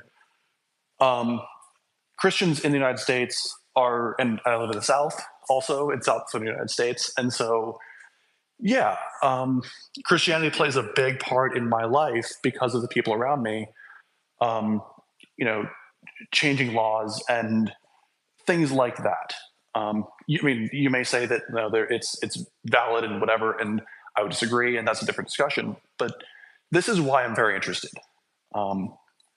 And as far as a test goes, not really. I would say that when I was very Christian, I sort of accepted gospel authorship, and when I sort of got to college, I know that's sort of a cliche, but it wasn't really any classes or anything like that. But I really took a step back and examined what I believe and why. And gospel authorship was one of those. And I started looking at, well, what is the evidence that these people wrote these things? And I saw very, very little. This is sort of why I think we're having a discussion today. Nathan has been great, giving me some things to think about, so I appreciate it. I don't know if that answers your question, but let's see. One other thing you mentioned, really quick, was that I was saying, like, doesn't ring true. I sort of was addressing his positive case points, not bringing my negative case points. So when he would say, we know the traditional authorship is true because of X, and I would say, well, I don't buy it because of this, this, and this. Like, I think that's just sort of the natural flow of the conversation. And hopefully in a future talk, we can get to some of the negative cases. And, I think it'd be very beneficial for everyone to explore that. So I really think that this point right here is very, very important to focus in on just for a second. and I want to say it in my own words just to highlight why I think it's important, and hopefully it'll make sense. So what I think Mike is saying here is he's saying, are you being consistent in your skepticism? When you look at these other ancient works, and I would ask the same thing. If we were to look at a case like, let's say, O.J. Simpson, right? We're looking at that case, and you're like, we're going through the evidence, and I'm showing you the glove, I'm showing you the blood, all of that stuff, and you're like, I don't know, I'm not buying it. But then we talk about another case, where there's way less evidence, and you're like, yeah, that's probably fine because that doesn't really affect me, and and it's like, well, wait a second, over here we've got way less evidence. We have like half of what we have for OJ, but you're skeptical of OJ. So over here, on all these cases where there's way less of what we have with the OJ case, you're fine accepting those and it's no problem. But then over here with OJ Simpson, we've got tons of evidence and you're skeptical, you're saying that you're not being hypercritical, you're hyper interested. But from our perspective, from my perspective, that's why we're asking, like, what is the test? What is the actual bar that you accept with these other ancient works? Because once we establish that, it should be very easy to know if you're being consistent in your skepticism or not, and it seems like you haven't really looked into these other ancient works, but it really would be fair, I think, for the next space for you to look into these other ancient works and establish an actual goalpost. Do you think that that's fair, Anthony? Yeah, I mean, I don't think it's unfair to start examining other works and to say, okay, this one I accept as written by the traditional author. Like, let's say I come next time and say, yes, Plato wrote the Republic, and here's why. And like that would be the bar. I'm not necessarily opposed to that. I don't think it's fair, though, to say that you're hypercritical because you haven't examined other works. I don't think that's fair. I don't think you need to examine lots of other historical works for you to say, well, there's very little evidence of this thing happening. Like jurors don't do that. Like you're talking about like O.J. Simpson, the court trials and things like that. The jurors aren't looking at many cases, they're examining one. And they're supposed to be pretty hypercritical, in court. But I don't think it's fair to say that their judgment is invalid because they haven't looked at other court cases. I just want to say real quick, I wasn't criticizing you necessarily even. I just said your position comes across as hyper skeptical, which I don't even think is necessarily a problem. And I'm not saying it's because you haven't examined these other cases. I was just using that as a relative term. It's hyper skeptical in relation to, let's say, academic history. But I'm okay with that. I'm just asking, if that's the case, then what is your test? You don't have to answer that now. Maybe if if there's another discussion down the road, like maybe you'll be able to, come back and articulate that. But I just wanted to be clear that I wasn't, characterizing you as hyper skeptical as a pejorative or anything like that. Yeah, I appreciate that. And I want to mention, Nathan mentioned early on that of all the fragments that we have, only one of them, I think he misspoke, but he said all of the fragments that we have the traditional author's name except for one. And I think he misspoke, but he said, would you be convinced, or would you consider that to be strong evidence? I forgot the exact phrasing. I said, yes, absolutely, that'd be strong evidence. If that were the case, I would absolutely say that's probably what happened. And I think the needle would move from like my disbelief over to belief on traditional gospel authorship if that were the case. Well, I think that is what we have when we have like all the manuscripts that we have the top of the manuscript, except for one does have the right name. So it's like all of the relevant manuscripts have the correct name on them. So I think that it maybe isn't fair to say like, oh, well, this manuscript over here that we only have a tiny little piece of from the middle of this transcript, that one doesn't have the name on it. I don't think it's fair to say like, oh, well, since that one doesn't have the name on it, that doesn't move the needle. Well, obviously, right? So like the needle is the manuscripts that we have the top of the scroll or we have the tag on the outside of it or something like this. All of those manuscripts have the correct names on them. And that's what I mean, except for one. There's only one manuscript we have that doesn't have that on there. And again, it was a common practice to say, or to have a tag on the outside of it. So it's very possible that Papyrus 1 had a tag on the outside of it with Matthew's name on it, but we just don't know. Yeah, like we have books with covers on them, and if the cover gets lost, then we don't have the author's name. That's reasonable. Yeah. So thank you for clarifying. But I would say that I'm just saying that if we had early 2nd century documents with those authors' names, I would say, yeah, that's pretty good attestation. Or if we have, like, say, early historians, turn of the century type historians, or just even Christians, saying, here's a quote from a gospel. Oh, and that was written by Mark, and we can look at that quote in our Gospel of Mark and go, hey, that matches. That would be good evidence too. Yeah. We don't have that until Irenaeus in about 185. Well, I disagree a little bit for reasons in the talk, but we can't get back into that yet. But what I wanted to comment on very quickly was what Mike said, or what Mike asked about the test, because I think this goes back to a point that I made earlier that's really important. When we're looking at history, we're dealing in probabilities. We're saying what is most likely the case given what we see, given the evidence that we see. And we have to look at what is there and say, okay, what makes the most sense?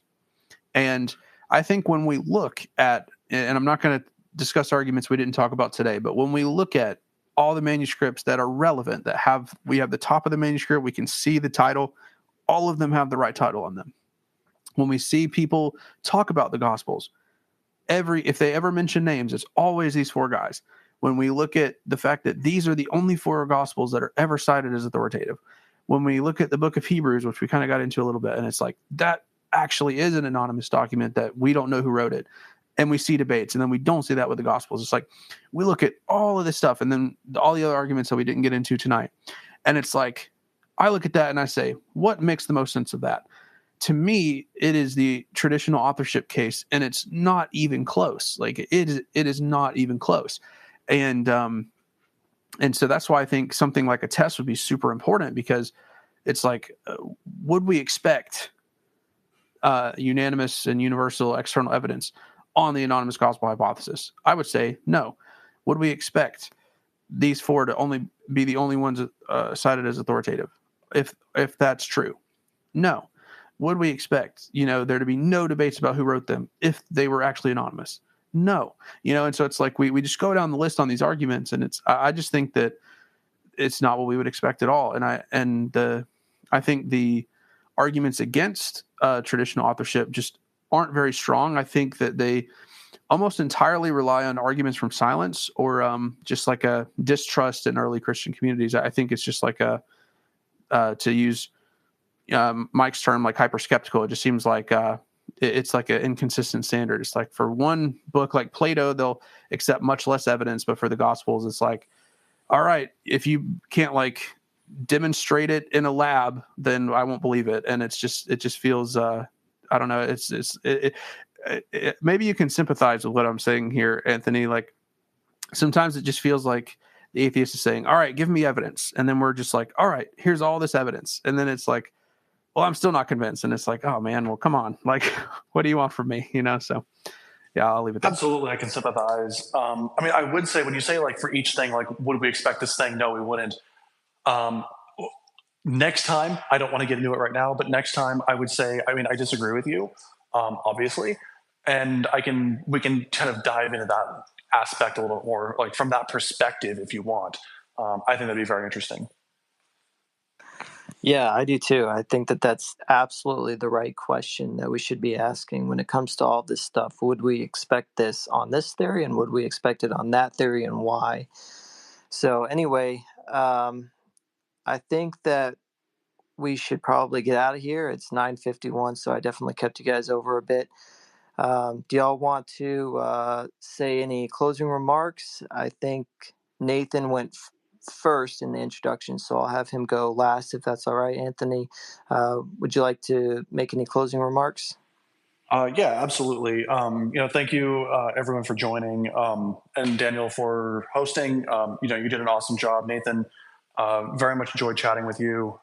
Definitely want to do it more.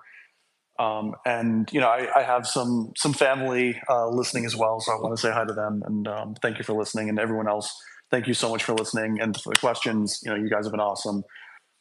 Can't wait to do it again. All right, awesome. Thanks, Anthony. Go ahead, Nathan. Yeah, I'll just say thanks, Daniel, for hosting this. It was awesome. Thanks, Anthony, for having a cordial discussion with me. I really appreciate it. I always want to have discussions with people I disagree with and be respectful when I do so. And so I hope that I was able to do that. And then for everyone listening, I just hope that we can have more conversations like this. I see people on Twitter and they just go back and forth and they're so like mean and vitriolic towards one another. I just think this is how debate should go. And so I really appreciate the opportunity. Was this a debate? Oh, he's not. You know what I mean. But no one was shouting at each other. I don't understand. I don't understand. Exactly. Yeah, it's just a discussion. I hope I didn't say debate. I didn't. No one blocked anyone. No one complained they were being interrupted. Was this a debate at all? No, it was just a discussion, which is a great point. So I think that this is how discussions, I should say, between people who disagree should go. And so I hope that everyone. Do you mean to tell me you can debate on the internet without shouting and screaming? I'm not computing this. I mean, maybe. I think we're trying to make a case for that. But I will just say, if you're listening and you have any questions on gospel authorship, like we said, there's a lot more we could discuss. You can feel free to DM me, reach out to me, and we can talk a little bit. And if you have any questions, feel free to reach out and we can talk and we can chat. And if you can't DM me, I've had some people tell me that they can't DM me unless I follow them or something. Just at me, like tweet at me, say, hey, Nathan, DM me, and I'll reach out to you. So yeah, I'd be happy to talk to anyone about it. So yeah, same. But Nathan, I have to say I'm disappointed in one thing. Yeah, you said you were going to call me a poopy head. Oh, true. You dang poopy head. Thank you. There we go. You get the yeah, guys, we were joking in our DMs, like we get one free name call. So there we go. There it is. Well, you're a poopy head too. There we go. There's yours. All right, guys. I hope you have a good night. Daniel, close us out. All right. George, are you planning on doing an after space or anything? Do you want to do a Who Wrote the Gospels after space? There will be a toxic discussion of the tonsuring of hair and the schism of 1054. We are inviting all sedevacantists and schismatics for a shouting match. And no, guys, you ran a trip. Yeah, you know what? Okay, if anyone wants to hang out and just informally hang out and maybe talk about what we heard, sure, I'll do that. Everyone's welcome to join. Thank you for the suggestion. And once again, wonderful room, guys. I'm really grateful to all of you. I think you've raised the bar, and I want to encourage this. I'll hop in one more time. I just wanted to say my main goal in doing things like this is to just promote the gospel of Jesus Christ. And so I just wanted to say for everyone, I believe Jesus is the Son of God. He came and died for your sins. And if you put your trust in him, you'll be saved. And so I just encourage everyone to believe that. I think we have good reasons for believing that. And hopefully this discussion on the Gospels will, give you confidence. If you're a Christian, this will give you confidence in your faith. And if you're a skeptic, maybe I've hopefully given you something to think about, to at least consider coming to the other side and joining us, because we would love to have you. So that's it. Awesome. Amen. Well, let's see. So I think that this has been a really good space. One of the best, honestly, that I've listened to. Real quick, I just want to thank everybody that's been here listening and stayed the whole time. I really appreciate that. I appreciate all of the people that came up to ask questions. I really appreciate everyone's questions and everything. And I really appreciate Nathan and Anthony. You guys did a fantastic job. I didn't really have to moderate at all. I had the easiest job in the whole room. So I really appreciate that. I thought it was a really good conversation. My only complaint is that it was only an hour and a half and not 3 to 5 hours. But I really do want to do another one, and I absolutely am planning on pressuring both of you to make time in the future so that we can do at least one more of these. I think, honestly, it should be 2 more. So hopefully we can get that set up. 3,500 more. Yeah. And George, I really appreciate you also. I do want to do more spaces like this. I really enjoy these productive conversations where there's mutual respect and where we can actually talk with each other instead of past each other. I think that that's what the listeners want. I know it's what I want when I'm listening to a conversation. So really appreciate you guys. I think you did a fantastic job, both of you. And I really want to say, everyone, if you're listening or if you're listening in the future, please follow Logistrix. He's a A-tier atheist. He's a very good friend of mine. I think he did a wonderful job tonight. And also please follow Nathan. And he has a really good YouTube channel called The Epitome with an E. And it's fantastic. It talks about the case that for the Gospels. He talks about all kinds of other stuff. It's starting to take off. I think he's making great content, and it's only getting better. So go check that out. I really hope that you will. He's very knowledgeable, and he's making great stuff, and I think that we all need to support that. So anyway, I just wanted to give you both a shout out. Thank you. And also, DarwinToJesus, Daniel, also has a YouTube channel. I listen to his content. Please give him a follow and likes and notifications and all the YouTube things. Thanks, man. Yeah, I have a little fledgling YouTube channel as well. His video on Paley's argument is really good. All right, I'll go start a space. Give me 60 seconds.